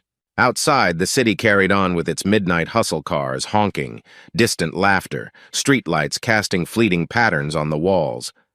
Alaric leaned back, letting exhaustion wash over him. He wasn't sure if he felt relief or sorrow, probably both. His phone buzzed once more, a short vibration. He didn't bother checking. Tomorrow would bring new battles, fresh demands, and possibly regrets. But for tonight, he wanted to sit with the silence he'd earned by finally saying no. The morning sun streamed through Alaric Cole's apartment windows, highlighting the stark contrast between the bright new day and the swirling tension in his mind. He had barely slept. Memories of the previous night's rooftop disaster looped in his head. Celeste's words rang over and over. You're boring. I want a divorce. Yet amid the pain, he felt an odd sense of relief. He had done what many deemed impossible. He walked away from the Harringtons' manipulation. Now he needed to confront the next phase. Stretching out on his living room couch, he unlocked his phone and opened a secure folder labeled Project Recon. Inside, he kept digital copies of everything he had been collecting for the past month, screenshots of suspicious transactions at Harrington Holdings, cryptic emails between Ambrose and certain shell companies, and bank statements that hinted at money being funneled off the books. There were also timestamps from Celeste's late-night messages to Rowan, though Alaric kept those in a separate subfolder. Proof of her betrayal. Proof of the family's lies. He scrolled through the entries, recalling how it all began. Late one night, Alaric had come home from the office, expecting to find Celeste asleep. Instead, he discovered her phone lighting up in the den. The name Rowan Blake flashed on the screen. By the time she noticed him, she ended the call abruptly. Her explanation was casual. Just a friend from yoga. But over time, his suspicions deepened. Then there was that day he visited Ambrose about a proposed partnership with Harrington Holdings. Ambrose had barely hidden his condescension, dismissing Alaric's tech firm as small fry. He didn't realize Alaric was quietly reading documents left on the table, documents referencing hush payments, inflated invoices, untraceable accounts. In that instant, Alaric realized he was dealing with a man who cut corners and used intimidation to keep people silent. From that point forward, Alaric used his security expertise to gather data. He never directly hacked Harrington Holdings that would be illegal. But he noted every leaked detail, every mention of shell corporations, every rumor from ex-employees. Some gave him discreet leads to follow, others pointed to local investigative journalists who had nearly blown the whistle in the past. Alaric closed the folder, satisfaction blending with bitterness. Had he done it to save himself financially? Partly, but deep down it was also about self-respect. They thought I was just a sponsor, a silent wallet. Let them see how wrong they were. His phone buzzed. Julian Carter's name appeared his friend and informal legal sounding board. Alaric accepted the call with a sigh. "Hey," Julian said, voice tight with concern. "I got your text about last night. People are talking." "That was fast," Alaric muttered. "What do you hear?" "It's all over social media. Word is the Harrington party ended with credit card declines and the cops stepping in. Rumor says you just walked out." Alaric managed a dry chuckle. "That rumor's accurate." Julian paused. "So where do you stand now?" Alaric glanced at the laptop. "I'm reorganizing everything I've collected. I suspect Ambrose might lash out, but I'm no longer scared of him. I have enough evidence to protect myself." Julian exhaled. "Be careful. You know how powerful the Harrington family is." "That's exactly why I documented everything," Alaric said, his voice steady. "Ambrose made it personal long before I did." They wrapped up with a plan to meet soon, ensuring Alaric had legal guidance if the Harringtons struck back. After the call, Alaric prepared to face the day, uneasy but resolute. If Celeste and Ambrose thought he would grovel after last night's fiasco, they'd be sorely disappointed. The next move was his. It started as a trickle of chatter on small gossip blogs, but by late afternoon, the clip of Celeste Harrington throwing a $12,000 invoice at Alaric had gone viral. Recorded on a shaky phone camera by a disgruntled waiter, the video showed the dramatic moment. Celeste sneering, Alaric's stoic reaction, and the stunned expressions of the posh guests. Within hours, mainstream gossip sites picked it up. "Socialite Celeste Harrington humiliates husband in public. Party ends in chaos." The headlines varied in wording but shared the same scandalous core. Soon, social media erupted with hashtags mocking Celeste as an ungrateful gold digger and Ambrose as a pompous elite out of touch with reality. Alaric discovered it all via a text from an old college friend. "Dude, you're trending. Are you okay?" He braced himself and scrolled through countless retweets of the clip. Comments ranged from sympathetic outrages, "This is messed up, poor guy," to snarky takes, "Sponsoring a snake, that's what he got." Meanwhile, the Harringtons scrambled to contain the damage. Ambrose's PR team rushed to issue vague denials, blaming a payment error and claiming the rooftop fiasco was a misunderstanding. Clarissa, in a panic, tried contacting key influencers to run positive pieces about Celeste's charitable work, but none of that stopped the avalanche. By midday, Alaric sat in a cafe near Coal Shield Systems, fiddling with a mug of black coffee. Across from him was Taylor Song, a junior reporter from a local online news outlet. She had emailed him repeatedly that morning, asking for an exclusive interview. He finally agreed to a low-key meet more to gauge the media climate than to speak out. "Thanks for seeing me," Taylor said, flipping open her notepad. She was in her late 20s, wearing a simple blouse and jeans, refreshingly casual in the swirling storm of high society drama. Alaric nodded. "I'm not sure how much I can say, but I'll listen." Taylor wasted no time. "Rumors suggest Celeste publicly declared she wants a divorce in front of everyone. Then you walked out, leaving the family to deal with an unpaid bill. Is that accurate?" Alaric tilted his head, choosing his words carefully. "It's not entirely inaccurate, but the circumstances are more complicated." She scribbled notes, eyes keen. "People are calling you the sympathy sponsor. Others say you orchestrated the perfect revenge. Which is it?" He gave a humorless laugh. "I didn't plan to be any kind of viral story. The Harringtons set the stage themselves." Taylor leaned in, lowering her voice. "I hear there's more brewing. Some employees at Harrington Holdings claim there's financial misconduct, and apparently you have connections in cybersecurity. Some think you found evidence." Alaric's fingers tightened around the coffee mug. "That's purely speculation. But I won't deny I've seen things that raise ethical questions." Taylor assessed him, then flipped her notepad closed. "I want to be fair. If you ever decide to go on record or reveal documents, I can help you get the story out. I know the Harringtons might try to silence you." He studied her earnest expression. "I appreciate that. For now, I'm evaluating my options." She nodded, slipping her notebook into her tote bag. "Understood.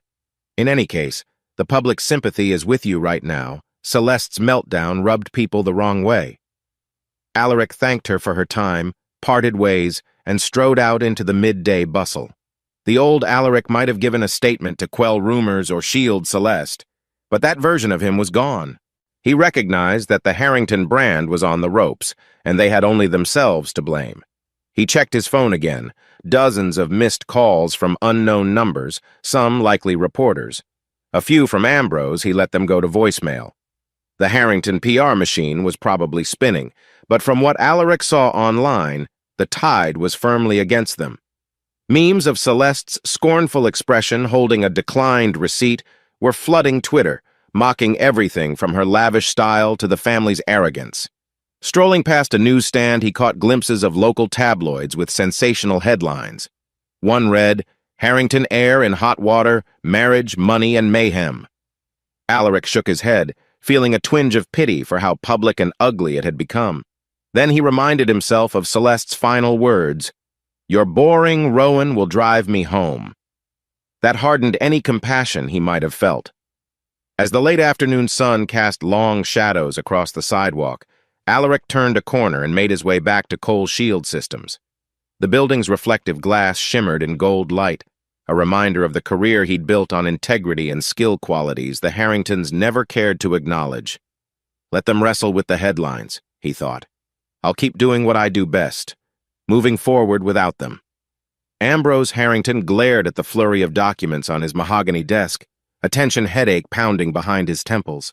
Harrington Holdings' plush executive suite usually brought him pride floor-to-ceiling windows overlooking the city, marble floors, and expensive abstract art.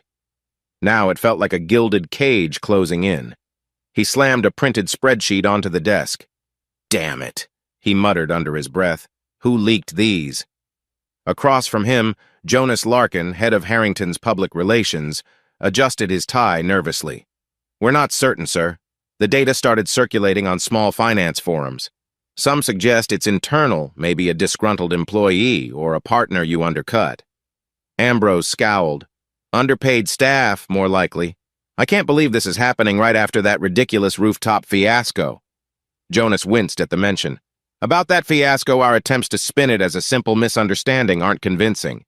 The video's gone global and Celeste's image is in freefall. Sponsors are pulling out. We're hemorrhaging goodwill." Ambrose clenched his jaw, recalling how Alaric had turned the tables. He'd never respected Alaric, seeing him as a timid dog-ooder. But apparently, that was a mistake. A major one. Then there were the irregularities. Some obscure financial blogger had compiled enough tidbits about Harrington Holdings' shady deals to prompt a wave of suspicion among stockholders. Now, mainstream business outlets sniffed blood in the water. A rumor spread that the SEC might investigate. Suddenly, the office door swung open, revealing Clarissa Harrington in a meticulously tailored gray suit, her expression a blend of fury and panic. She marched inside without knocking. "Ambrose!" she snapped. "This is spiraling out of control. My charity committee refused to list me as a patron until we clear the air. They're treating us like criminals." He massaged his temples. "We can handle it. We just need to isolate the leak and quiet the rumors. I'll talk to key investors, reassure them." Clarissa's eyes narrowed. "You better do more than that. One of my friends hinted that the press has leads on your secret accounts. They plan to run an expose, tying it to the fiasco with Alaric." Jonas cleared his throat timidly. "Perhaps we should consider a settlement with Alaric. If he has any incriminating files, we can—" "No," Ambrose spat, slamming his fist on the desk. "He's a nobody. We do not beg that man. He humiliated me, humiliated this family." Clarissa inhaled sharply. "Ambrose, the pictures, the video, this entire meltdown is already humiliating. We must fix it." He stared out the window at the skyline, jaw clenched. Deep down, he dreaded the possibility that Alaric might have more than just financial knowledge, maybe actual proof of wrongdoing. But his pride wouldn't let him ask for help or peace. In that heavy silence, Jonas's phone buzzed. He glanced at the screen and his face paled. "Sir, we have bigger issues. Our stock is down nearly 15% this morning alone. If this continues, we might face a margin call on some of our leverage projects." Ambrose turned, fists clenched. "Find out who's behind this. I won't be blackmailed, and I won't let a bunch of rumor mongers bring us down." Clarissa's voice wavered for the first time. "What if it's Alaric? He has the tech skill and motive." Ambrose's eyes flashed. "Then we deal with him, no matter what it takes." He dismissed Jonas with a sharp hand wave, leaving husband and wife glaring at each other. Outside, the Harrington Holdings staff hustled in tense silence, phones ringing non-stop. Rumors spread that Ambrose was on the warpath, determined to crush any perceived threat. But the cracks in the empire had started to show, and everyone could sense it. Investors who once coveted partnerships with Harrington Holdings now kept their distance. Politicians who dined with Ambrose last month no longer returned his calls. And in their opulent corner offices, Ambrose and Clarissa faced the reality they'd long ignored. The illusions of wealth and influence could crumble faster than anyone imagined. Before Clarissa could speak again, Ambrose's phone blared. The screen read private number. He snatched it up, hoping for a lifeline from a trusted ally. But a robotic voice on the other end simply intoned, "This is an automated alert regarding possible SEC scrutiny. Harrington Holdings may be subject to preliminary review." He froze, breath lodging in his throat. "SEC? Already?" He ended the call, exchanging an alarmed look with Clarissa. "We handle this quietly," he growled, though the tremor in his voice betrayed him. "No one must see us sweat." Clarissa swallowed, gripping the back of a chair to steady herself. "I'll call Celeste. She's part of the family meltdown, after all. Maybe we can coordinate a story." A flicker of unease crossed Ambrose's face, but he nodded. "Fine. Do it. But warn her. She'd better keep Rowan and her personal drama under control. The last thing we need is more scandal." They stood there, trapped in the hush of their collapsing fortress. Outside the windows, the city continued its indifferent hustle, oblivious to the Harrington empire teetering on the edge of ruin. Celeste Harrington's life had been spinning out of control since the rooftop party debacle. Her social media platforms, once showcasing carefully curated glimpses of her glamorous lifestyle, were swarmed with hateful comments and mocking memes. Brands she collaborated with quietly emailed to pause any active deals, citing reputation concerns. Even Rowan Blake, who had seemed so confident and alluring, stopped replying to her messages beyond the occasional, "Sorry, busy." Celeste felt the sting of betrayal burn deeper each time she tried to reach him. She realized too late that Rowan's interest faded the moment the Harrington prestige took a hit. So here she was, stepping off the elevator into the sleek reception area of Alaric's technology firm, Coal Shield Systems. The front desk admin, a polite woman named Naomi, raised an eyebrow. Clearly, Celeste's tarnished image preceded her. "Good afternoon," Naomi said neutrally. "Do you have an appointment?" Celeste summoned what poise she had left. "No, but I need to see Alaric, it's urgent." Naomi typed a quick note on her computer. A few minutes later, she gestured Celeste down a glass-paneled corridor. Celeste's designer heels clicked on the polished floor, echoing her anxiety. She stepped into Alaric's office, the door already ajar. He stood by a floor-to-ceiling window, phone in hand, with a clear view of the city skyline. The space reflected his systematic style, everything organized, minimal decor, but undeniably modern. His gaze flicked her way, calm and unreadable. She took in the sight of him. He seemed different, more self-assured than she remembered. Setting his phone aside, he turned fully toward her. "Celeste," he said evenly, "I assume you didn't come here for a social visit." Her heart thudded. "Don't cry," she warned herself. She needed to stay composed if she was to salvage anything. "Alaric," she began, forcing a level tone, "we need to talk." He motioned to a chair in front of his desk. "Sit, then." She gingerly sank into the seat, crossing her legs. The tension was palpable. "You're not returning my calls," she said, voice wavering. "I made mistakes, okay? But the media's going wild. People are misinterpreting everything." Alaric quirked an eyebrow. "Are they? The clips show you pretty clearly calling me boring and announcing a divorce in front of hundreds of onlookers." She flushed. "That moment was yes, I said hurtful things. I was frustrated, confused, but I never meant for it to go public. We can do damage control if we come together as a united front." He studied her a long moment. "A united front? That's interesting, given you basically told me you preferred Rowan." Celeste's lip trembled. She swallowed. "Rowan, he's not around anymore. Turns out he only liked me for the hype. Once everything blew up, he vanished." Alaric's expression remained neutral. "I'm sorry to hear that, if it's true." "It is," she admitted, pushing aside her pride. "Dad's in trouble too. There's talk about an investigation. We're all under scrutiny. I realize maybe I was wrong about you, about what I wanted." He exhaled as though absorbing her words. Then he reached for a slim file on his desk, placing it between them. Opening it revealed a few photo screenshots of Celeste's texts with Rowan, nothing overtly explicit but enough to convey emotional intimacy. Another sheet listed suspicious payments from Alaric's personal accounts to cover Harrington family expenses. Celeste's stomach twisted. You kept all this?" Alaric nodded. "I had to protect myself. You saw me as a guaranteed wallet, and Ambrose threatened me in subtle ways if I ever dared say no. So yes, I documented everything." She pressed her lips together, tears stinging her eyes. "I didn't—" She stopped, unable to finish the sentence because deep down she knew it was true. They had all used him. Silence stretched out. Finally, Alaric closed the file. "So what do you want, Celeste?" She took a trembling breath. "I want a second chance. We can fix our marriage, show the world we're not the mess they think we are." His jaw tightened. "Fix our marriage after you publicly declared you want a divorce, after you belittled me for months, after you cheated at least emotionally." She blinked back tears, her voice turning desperate. "People say stupid things when they're under family pressure. I was trying to please Dad, to live up to the image. You know how demanding he can be." Alaric folded his arms across his chest. "And that excuse is humiliating me, draining my finances, mocking my efforts?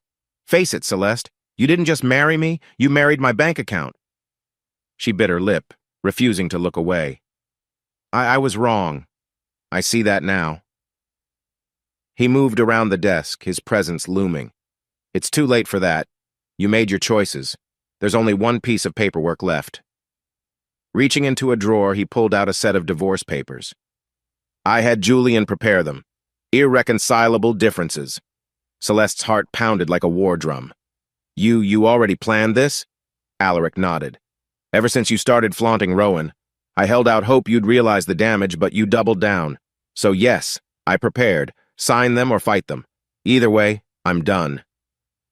Tears finally slipped down her cheeks. She gave a shaky laugh. It's all falling apart so fast. I can't believe it. He eased back, though no warmth showed in his eyes. The Harrington Empire was built on arrogance. You and your father never saw me as a real partner. You saw an ATM. Now that your deals and illusions are crumbling, you want a lifeline. She buried her face in her hands, shoulders trembling. For a moment, Alaric felt a flicker of pity, but he reminded himself of her cruelty, her betrayal. After a long pause, she glanced up. Will you at least consider talking to me before we finalize anything? Maybe we can come to an understanding.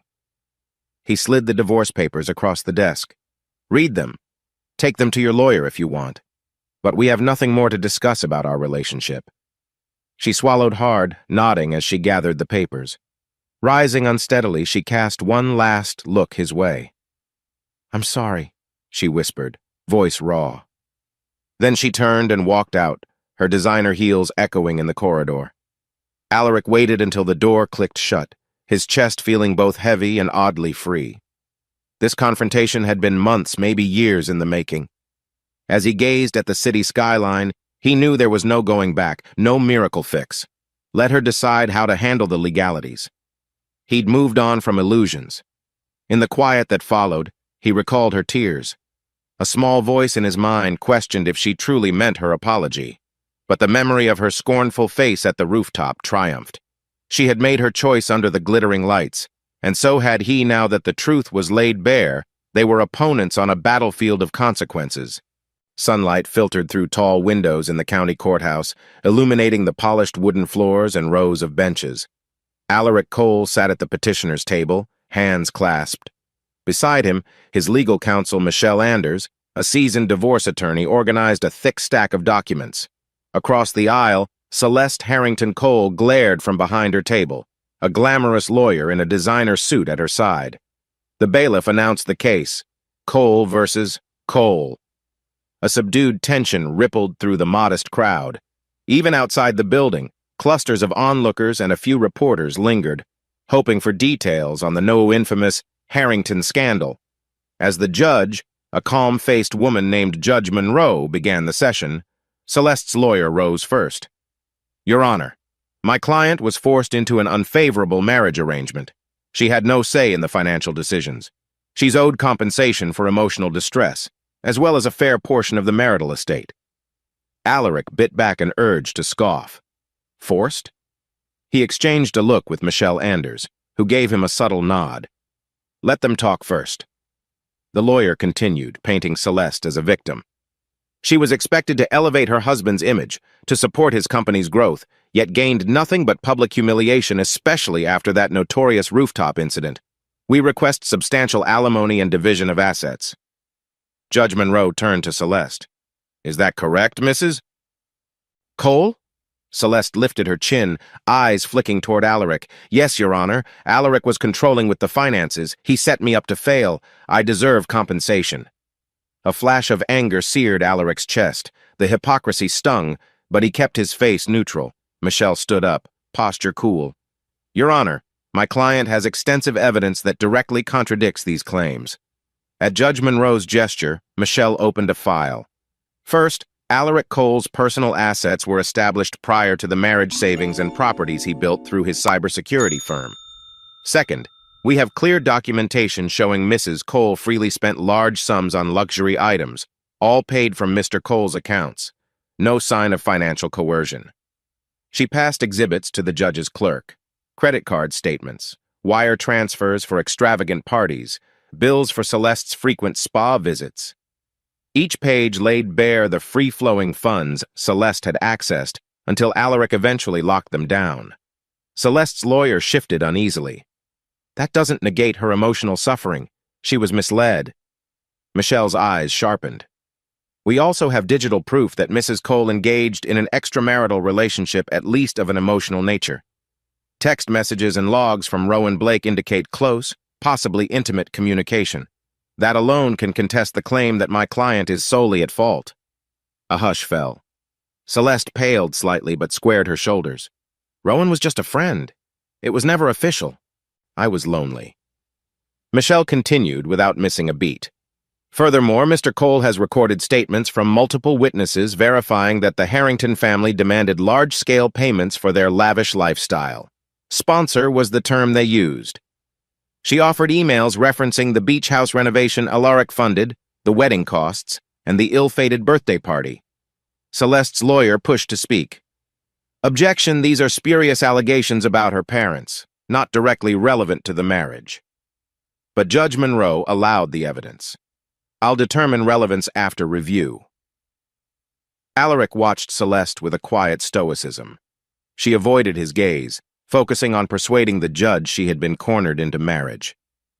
Perhaps she's convinced herself it's true, he mused bitterly.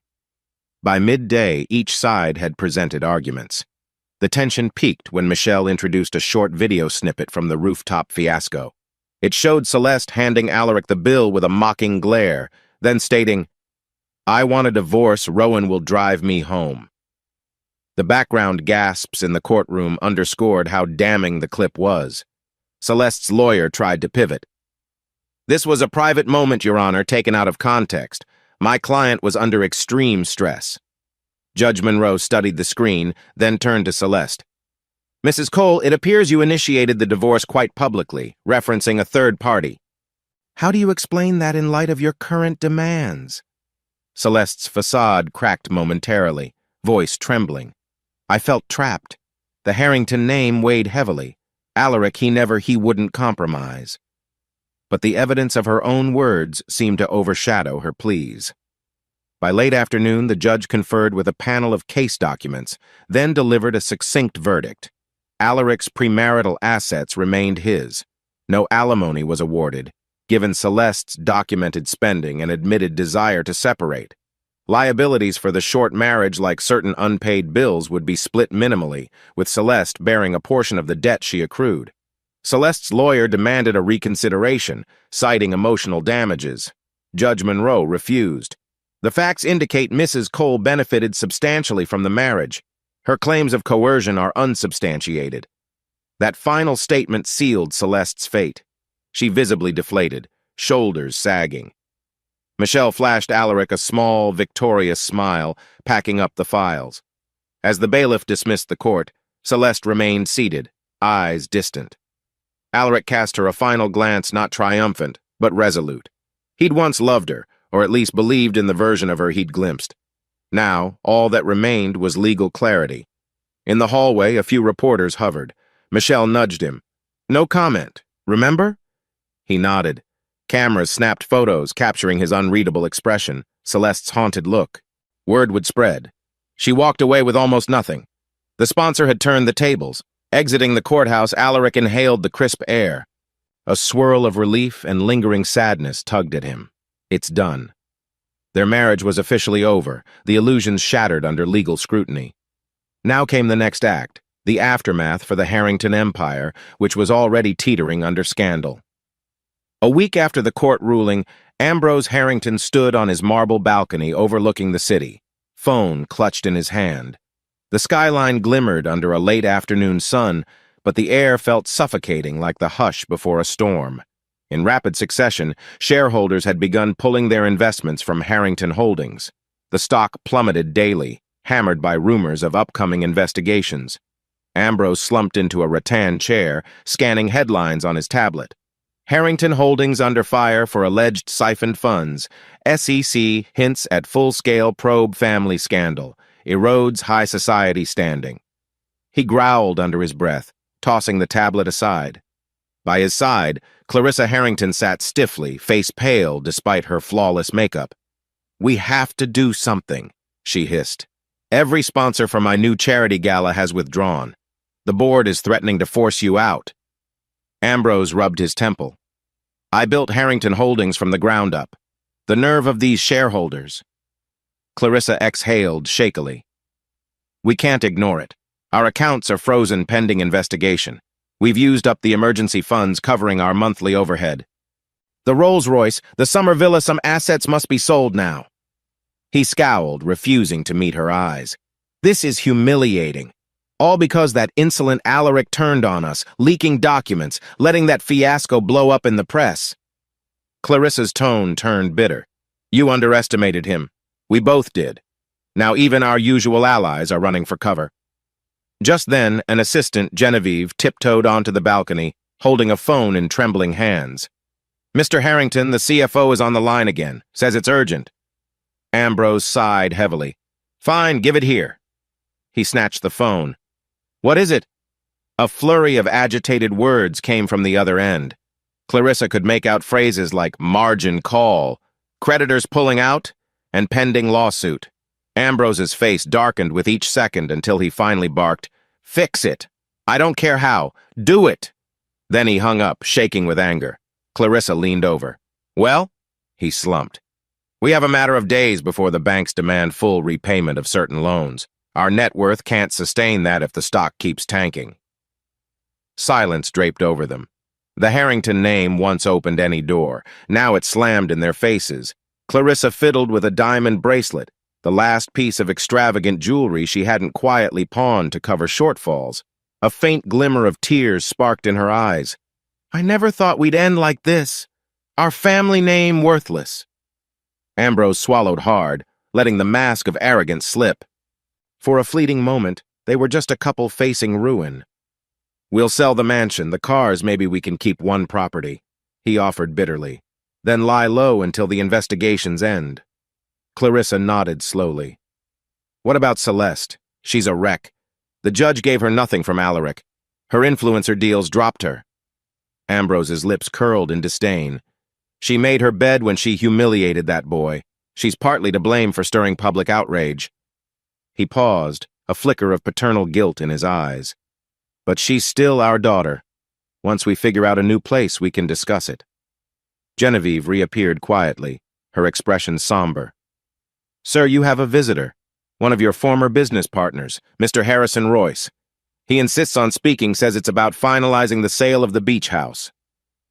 Ambrose inhaled, dread washing over him. The beach house, a prized coastal property, was the last piece he wanted to sell. But they had no choice. The proceeds were needed to cover immediate legal fees. Show him in, he muttered, glancing at Clarissa. She nodded, bracing herself. As they prepared to greet the man who would likely hand them a check far below market value, both Ambrose and Clarissa understood the real cost of their downfall. Not just financial ruin, but the complete erosion of their once coveted status. That evening, the Harrington mansion stood eerily quiet. Auction catalogs lay on the parlor table, listing antique furniture, fine art, and the vintage Rolls-Royce, all scheduled to go under the hammer. Staff had either been let go or had quit, leaving only Genevieve and a skeleton crew. Amid the echoing hallways, Clarissa strolled through once-lavish rooms, her footsteps hollow on marble floors. A swirl of dust motes danced in the dim light, as though mocking the grandeur that once thrived here. She paused in front of a large portrait. Celeste at 19, bright-eyed, before vanity and ambition consumed them all. Clarissa's chest tightened. What did we do to ourselves? From a distant corridor, Ambrose's agitated voice rose. He was on another call, likely pleading for a last-minute investor to salvage something. But each ring, each rejection chipped away at the empire he had built on intimidation and showmanship. Outside, dusk settled, painting the horizon in bruised purples and oranges. The Harringtons watched their domain slip through their fingers, powerless to stop the crumbling facade. By now, the city at large had grown numb to their plight. Wealthy families fell, new ones rose. The cycle continued, indifferent to personal tragedy. That night, Ambrose and Clarissa hardly slept. The official notices from investigators, the forced sale agreements, the social snubs from people who had once clamored for invitations, it all converged into a stark truth. They were no longer kings of the hill, and no cunning PR spin could restore the fortune they had bartered away with arrogance and greed. The dingy hallway smelled faintly of stale coffee and disinfectant, a far cry from the perfumed corridors Celeste Harrington Cole once strolled in. She juggled 2 grocery bags, their cheap plastic handles digging into her palms. Reaching her small, 1-bedroom rental apartment, she fumbled with the keys and pushed the door open. Inside was a patchwork of mismatched thrift store furniture, a scratchy love seat, a worn lamp. Only a single framed photo remained of her former life. A younger Celeste posing with Ambrose and Clarissa at some gala, all beaming in designer outfits. She set the groceries down, exhaling in frustration. This was her new reality. After the court ruled she would get virtually no spousal support, and with her influencer deals evaporating, she'd run low on funds. Her father's financial meltdown offered no rescue. The Harrington name now turned heads for all the wrong reasons. She opened the fridge, nearly empty, grabbed a bottle of water, and stared at the bleak cityscape through a cracked window. How did I fall this far? Her phone buzzed on the rickety table. Ambrose. Dad. She hesitated. Last time they spoke, he snapped at her for failing to fix her marriage. Even he seemed to blame her for not reeling Alaric back in. With a sigh, she let it go to voicemail. Later that afternoon, she ventured outside, coat wrapped tightly against a chilly wind. She planned a quick run to a local discount store for household basics. Walking through the streets incognito felt surreal. People occasionally glanced her way, as if recognizing her from the viral meltdown. But no one approached. The paparazzi had lost interest after bigger financial scandals overshadowed the divorce drama. Halfway down the block, she spotted a familiar figure browsing a magazine stand. Alaric. Her heart lurched. He wore a casual jacket, phone tucked in his hand. He seemed calm, more at ease than she'd ever seen him. For a moment she considered walking the other way, but an inexplicable longing to speak overcame her. Steadying her nerves, she approached. Alaric? He turned, surprise flickering in his eyes. Celeste. Silence draped between them. She noticed subtle changes in him, less tension around his mouth, a quiet confidence. Meanwhile, she probably looked drained, wearing cheap sneakers and a scuffed coat. How are you? She managed, though the question felt hollow. He studied her face. I'm doing fine. We concluded the court process. I'm focusing on work. He nodded toward the city bustle. The press died down.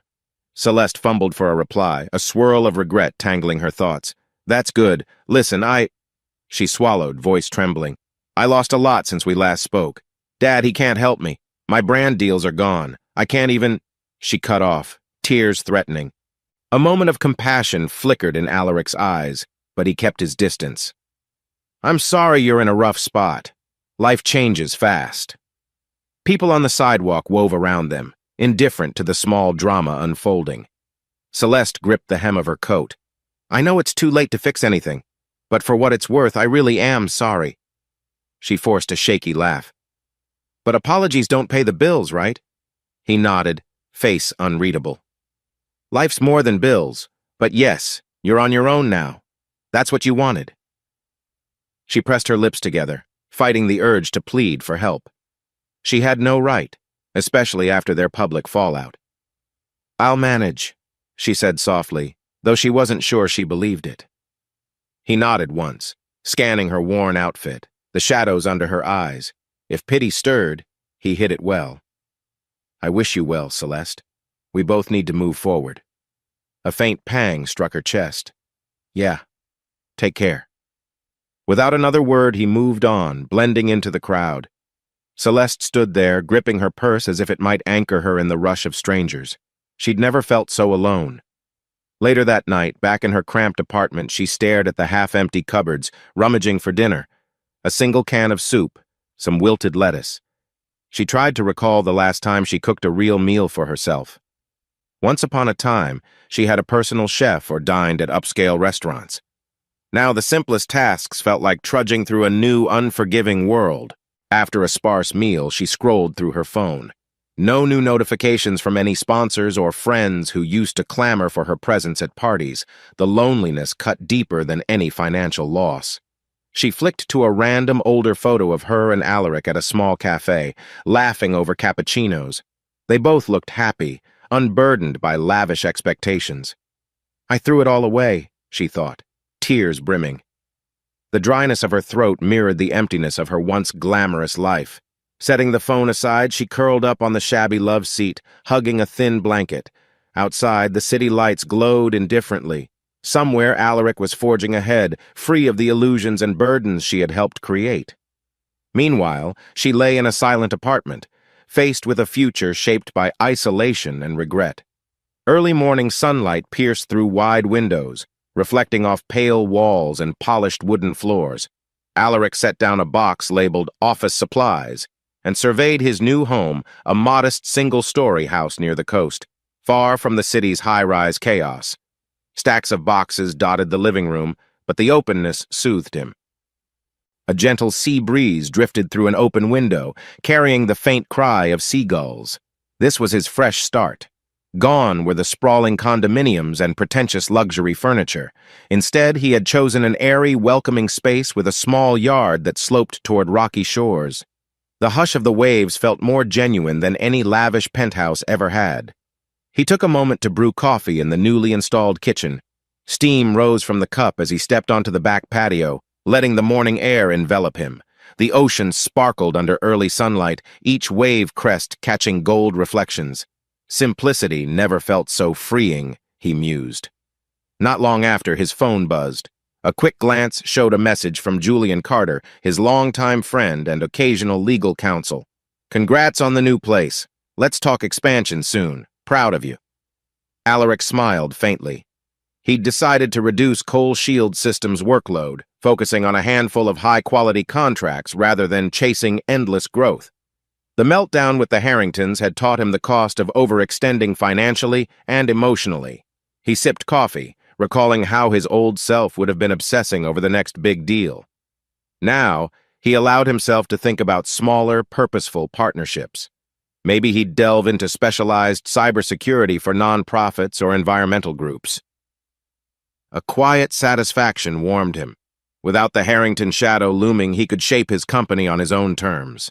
Drifting back inside, he unpacked a few boxes, personal knickknacks, photos from his college years, a couple of abstract paintings Celeste once dismissed as too cheap. Strange how these simple items now felt more valuable than any opulent decor. At least I can surround myself with memories that aren't tainted by greed. The day unfolded gently. A neighbor, Mrs. Langley, dropped by with a plate of homemade cookies, welcoming him to the neighborhood. They chatted briefly about the local beach path, which offered a lovely sunrise walk. Alaric thanked her, touched by the small-town kindness. In the city, such gestures were rare. He took breaks from unpacking to walk along the shore, letting the crash of waves ground him. Sometimes he thought of Celeste where she was, how she managed. But the bitterness had ebbed. She had chosen her path, and so had he. The courts had finalized their divorce, awarding her nothing but freedom from their marriage. There was no reason to dwell on it anymore. Late afternoon brought a brief drizzle.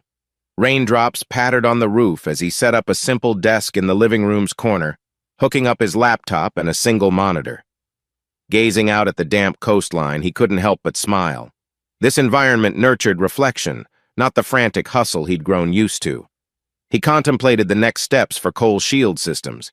Instead of endless expansion, maybe he'd invest in a small research team to develop niche encryption tools, or offer training workshops for local businesses.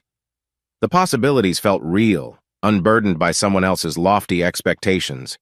Evening settled softly, painting the sky in delicate pinks and oranges. Alaric relaxed on a simple sofa, a takeout container from a nearby diner open on the coffee table. No tuxedos, no mandatory charity galas, just the comforting hum of quiet independence. As dusk turned to night, he rummaged through a final box labeled Sentimental. Inside, he found old photos of his grandparents and a few diaries from his early days setting up Coal Shield Systems. Flipping through the notebook pages, he read scribbled aspirations. "I want to create technology that truly helps people feel secure." He smiled at how earnest it sounded. Perhaps I lost sight of that somewhere along the way. A gentle knock sounded on his front door, surprising him. He opened it to find Julian Carter holding a bottle of wine. "Thought you might need a celebratory drink," Julian quipped with a grin. Alaric chuckled, stepping aside. "Come in. You're my first official visitor besides Mrs. Langley's cookies." Julian eyed the sparse but cozy living room. "I love it. Minimalist, calm, completely different from that condo." Alaric nodded, passing him 2 mismatched wine glasses. "I've had enough glamour to last a lifetime." They settled on the sofa, sipping the wine, conversation flowing easily. Julian asked about Alaric's plans, and Alaric explained the shift toward more meaningful projects. Julian laughed. That's good. Your gift is building secure systems that empower folks, not feeding bottomless demands from a spoiled family. Alaric half smiled, swirling the wine in his glass. I've learned my lesson about chasing illusions. I want to do something that resonates with who I really am. They toasted quietly, the final pink glow of the sunset fading into twilight. The tension and turmoil of the past months felt distant, as if carried away by the wind off the water. Eventually, Julian said his goodbyes. Alaric stepped onto the porch to see him off. The coastal breeze ruffled his hair, and a gentle hush blanketed the world around him. Closing the door, he flicked off most lights, leaving only a small lamp glowing. He gazed around his new home and uncomplicated haven with no ostentation, no haunted echoes of betrayal. In the silence, a peaceful contentment settled in his chest. He remembered Celeste calling him boring, ironically. Maybe a quiet life was exactly what he needed. Sinking back onto the sofa, he let the hush of night envelop him.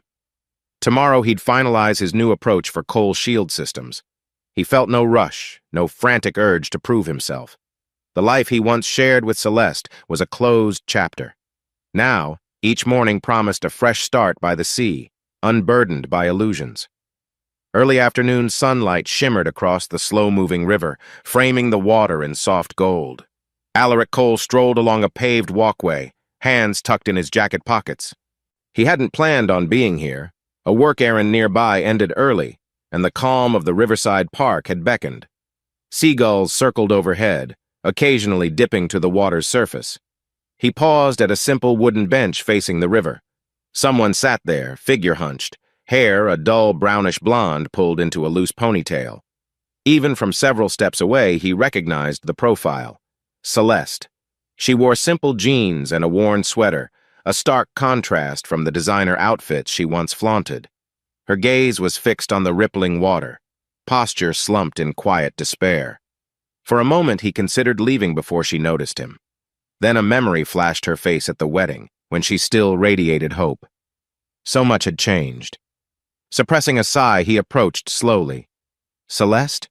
he said gently. She started, turning to look at him. Her eyes widened, flickering with surprise and something like embarrassment. "Alaric?" She quickly swiped at her cheeks as though she'd been crying. I didn't know you came here." "Neither did I," he admitted, offering a faint smile. "Mind if I sit?" She shook her head, shifting to make space on the bench. They sat side by side, an awkward hush settling. In front of them, the river glided on, oblivious to the tension. He studied her appearance. The shadows under her eyes, the slight hollowness in her cheeks, it reminded him of how far she'd fallen from the glitzy socialite life. Meanwhile, his own life had stabilized in a calmer, more genuine rhythm. Celeste cleared her throat, voice trembling. "I'm sure you don't want to talk to me. After everything, I wouldn't blame you." Alaric gazed at the water. "What do you need to say?" For a moment, she struggled to form words. Finally, she exhaled a shaky breath. "I'm sorry, I know it's too late, but I wanted you to hear it from me, face to face. I was awful, self-absorbed, chasing illusions." He nodded slowly, remembering the times she'd brushed off his concerns, mocked his quiet efforts. "I appreciate the honesty," he said, "but we've both moved on." Her eyes clouded with regret. "I see that, and it's good. You seem lighter. I realize now how much I dragged you into my family's mess." She looked at her hands. "I got swept up in Dad's world status, appearances. I didn't even see you as a person who could get hurt." A tear slid down her cheek. Alaric let her words hang, feeling no urge to gloat or tear her down. "Maybe we were never right for each other," he said gently. "Or maybe we both changed too much." She nodded, mouth tightening. "I lost everything, and that's when I realized how blind I was. I used to blame you, but truly, it was me." The breeze rustled the leaves of a nearby willow, casting dancing shadows across the path. Alaric turned toward her, calm. "I don't hate you. I went through anger. But that's done now. We each have to live with our choices. Celeste swiped another tear. I appreciate that more than you know. She inhaled, composing herself. I heard you moved out by the coast. Doing well? A small, genuine smile tugged at his lips. Yes, a simpler place, smaller-scale projects at my firm. Less stress, more honesty. She returned a sad smile. That's good. You were always a builder at heart. They let the hush return, watching the sunlight dance on the water. Eventually, Celeste spoke in a near whisper. I hope you find happiness, Alaric. I truly do. She swallowed. I'm sorry for all the pain I caused. He reached out, gave her shoulder a brief squeeze and olive branch, not an invitation. I'm okay now, he said softly.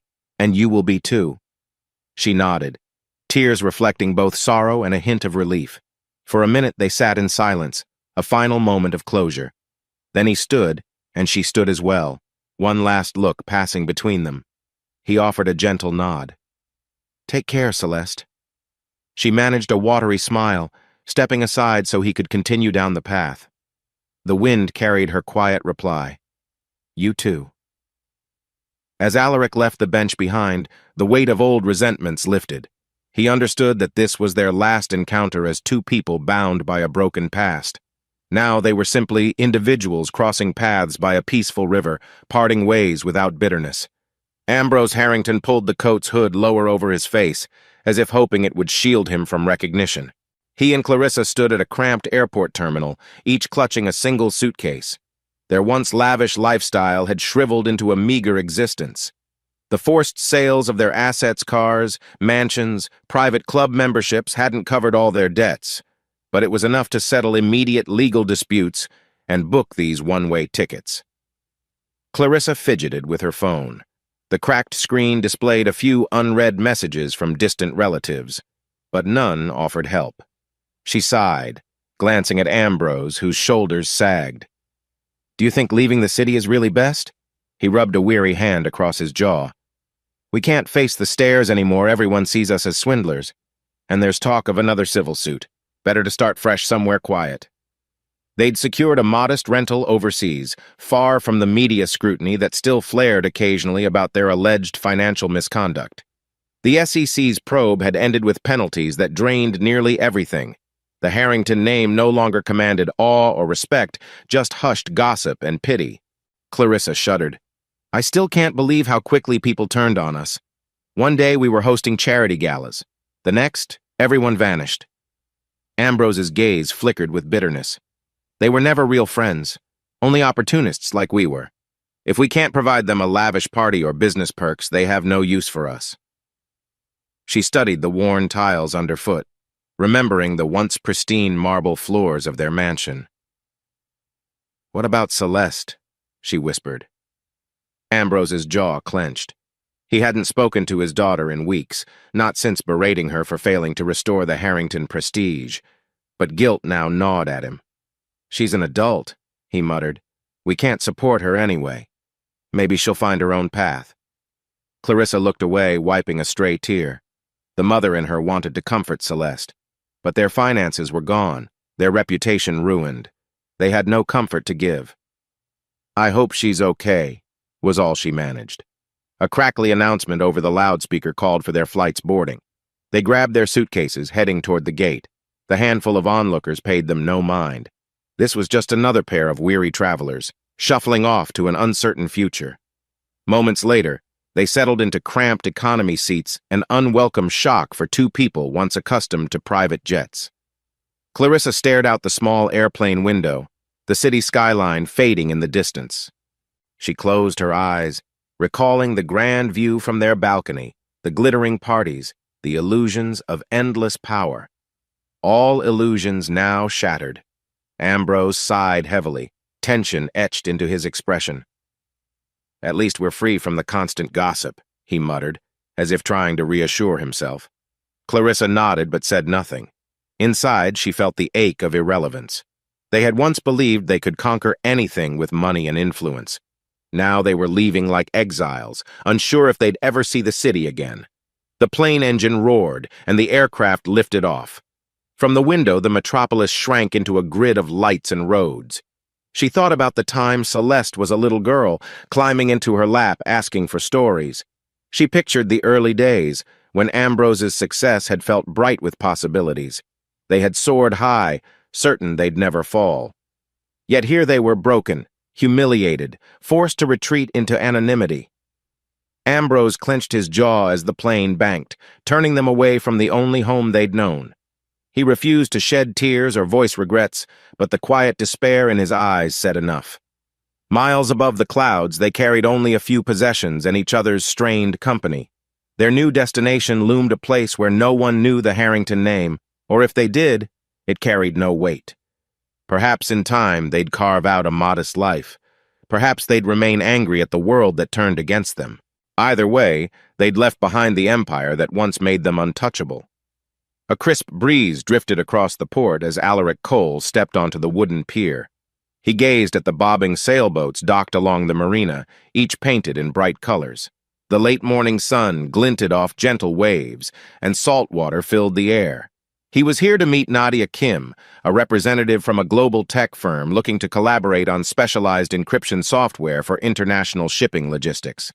The introduction had come through Julian Carter, who believed Alaric's niche cybersecurity skills could dovetail perfectly with a large-scale maritime project. Nadia greeted him with a wide smile, wearing business-casual attire that blended practicality with subtle confidence. "Alaric, thanks for meeting me here," she said warmly. "Our team loves the idea of a secure network to streamline port operations across multiple countries." Alaric shook her hand. "Likewise, I've been focusing on more purposeful projects, and maritime shipping is definitely interesting." They strolled the pier, discussing potential system integrations. The synergy felt natural. Nadia was straightforward, asking pointed questions about how Cole's shield systems approached data integrity and real-time threat detection. Alaric answered easily, detailing the solutions he'd refined since leaving the Harrington sphere of influence. At one point, Nadia gestured to a mid-sized cargo ship docked ahead. "That vessel's scheduled to route from here to Asia. Imagine if every port along its path shared secure data, no smuggling, no lost manifests, fewer errors. That's the vision." Alaric nodded, a spark of excitement in his eyes. "This is the future I wanted: innovative, meaningful." "We can do it," he said confidently. "I'll draft a project outline and timeline. Let's see how our tech can adapt to each port's local systems." Nadia smiled, pulling out a tablet to note his suggestions. The conversation flowed, charged with mutual enthusiasm and respect so different from the forced business deals he once endured with the Harringtons. He felt buoyed by the possibility that his firm could truly make a positive impact. They wrapped up near a small cafe by the water. Nadia signaled for them to grab coffee. Over steaming cups, they shared personal tidbits. She talked about her cross-cultural upbringing, how she'd lived in 3 countries by age 20. Alaric mentioned his quiet new home by the coast, how he found it freeing after a chaotic phase in his life. Her eyes lit with curiosity. "It's rare to see a successful entrepreneur choose a slower pace. Are you sure you won't miss the high-octane city life?" Alaric chuckled softly. "I've had enough of that. Peace and real connections matter more to me now." Nadia tilted her head thoughtfully. "I understand. I used to chase corporate trophies until I realized I was missing out on actual living." They sipped coffee, letting a comfortable silence settle. There was a subtle warmth in the air, not quite romantic but certainly friendly. Alaric found himself at ease, enjoying a genuine conversation that had no hidden agendas. "This feels right," he thought, remembering how stifling and superficial life became with Celeste and her family. After finalizing a date to discuss contract details, Nadia bid him goodbye. "I'm looking forward to what we can achieve," she said, giving him a card with her direct line. Alaric smiled, pocketing it. "Me too. Thanks for taking the time." He lingered on the pier after she left, watching gulls swoop down for stray fish. "I'm free to shape my business, my life, on my terms," he reflected. The idea of possibly traveling to different ports in Asia or Europe for this project stirred a thrill in him. He no longer carried the Harrington weight. He had space to explore new paths, maybe even open up personally to someone who valued him for who he truly was. His phone buzzed, A text from Julian. "How'd it go? Spill the details." Alaric grinned, typing a quick reply. "Promising. Feels like the start of something big." He glanced at the azure horizon, remembering Celeste's final apology, the Harringtons' fall, and the quiet satisfaction he discovered by living a simpler life. Yes, this is the next chapter, he decided. One that I get to write without compromise or regret. First light broke over the ocean, painting the sky in gentle pastels of pink and orange. Alaric Cole stood on the small porch of his coastal house, a warm mug of coffee in hand. Sea air ruffled his hair, carrying the distant call of seabirds. He inhaled deeply, letting the hush of morning settle into his bones. He took a sip of coffee, savoring its rich flavor. This early hour had become a cherished ritual. No frantic phone calls, no crisis management, just the soothing presence of nature awakening. He recalled how, in his old life, he rarely paused long enough to notice sunrise. His gaze drifted to a corner of the porch, where a battered box sat, labeled Memories. He'd fished it out of his storage the previous night. Now, curiosity tugged at him. Setting the coffee down, he opened the box. Inside were scattered photographs, postcards, a few letters. He leafed through them, stumbling upon a snapshot of himself in a rumpled college sweatshirt, beaming next to the earliest prototype of his encryption software. Another photo showed him on a small camping trip with old friends, an open sky overhead. Beneath those pictures lay a single wedding photo with Celeste, taken before the ceremony. They both looked excited, smiling at the camera in youthful optimism. He let out a slow breath, a faint pang stirring. Things could have been different, if only, but no dwelling on that served no purpose. He'd already found closure. They were two different people walking separate roads. He closed the box gently. A swirl of gratitude washed over him for the lessons learned. As painful as that chapter was, it taught him the value of authenticity over glamour, of calm trust over forced extravagance. Grabbing his coffee, he stepped to the porch's edge, letting the golden sunrise wash over the water. The tide rolled in with gentle waves, cresting in white foam. This is what Celeste once called boring, he mused. Yet to him, it was a symphony of simplicity and renewal. He remembered her final words at the river, her quiet apology. For the first time, he felt no sting, no anger, just acceptance. We're both free now, he thought, the corners of his mouth lifting. His phone buzzed on the porch railing. A message from Nadia Kim. "Looking forward to tomorrow's meeting. Let's explore more project ideas, maybe over lunch this time." A small spark of warmth flickered in his chest. He typed back a quick, friendly reply. "Absolutely. See you then." Setting the phone aside, he gazed out again. The sun was fully emerging, painting ribbons of light across the calm sea. In that moment, he allowed his mind to wander over the entire arc of his story. From a man enthralled by Celeste's charm, navigating the Harrington clan's manipulations, to the quiet heartbreak of betrayal, and finally the steady climb to self-reliance. A gentle breeze teased the edges of his flannel shirt, reminding him of the day's to-do list, refining a prototype for Nadia's project, possibly looking at a new piece of land a friend had recommended for a small workshop. But there was no frantic rush. Each step in his life felt purposeful, free of the illusions that once held him captive. Picking up his coffee cup, he toasted the sunrise like acknowledging a private triumph. He would never get back the years spent in that hollow marriage, but he didn't have to regret them anymore. They had shaped him into someone stronger, calmer, more aware of what truly mattered. In the distance, a fishing boat chugged along, leaving a small wake that sparkled in the dawn light.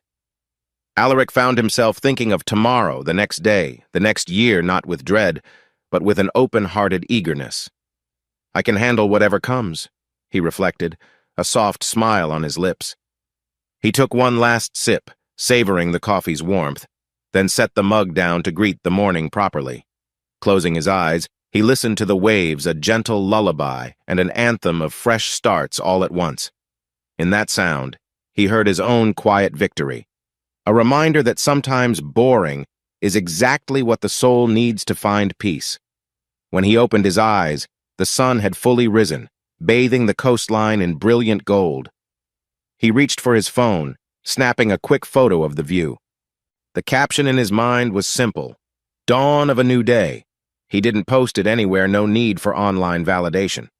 It was enough to hold that image in his own memory, a testament to how far he'd come. Turning back into the house, he felt an unburdened lightness. The final note of his old story had been written, and a new chapter beckoned, bright and unhurried.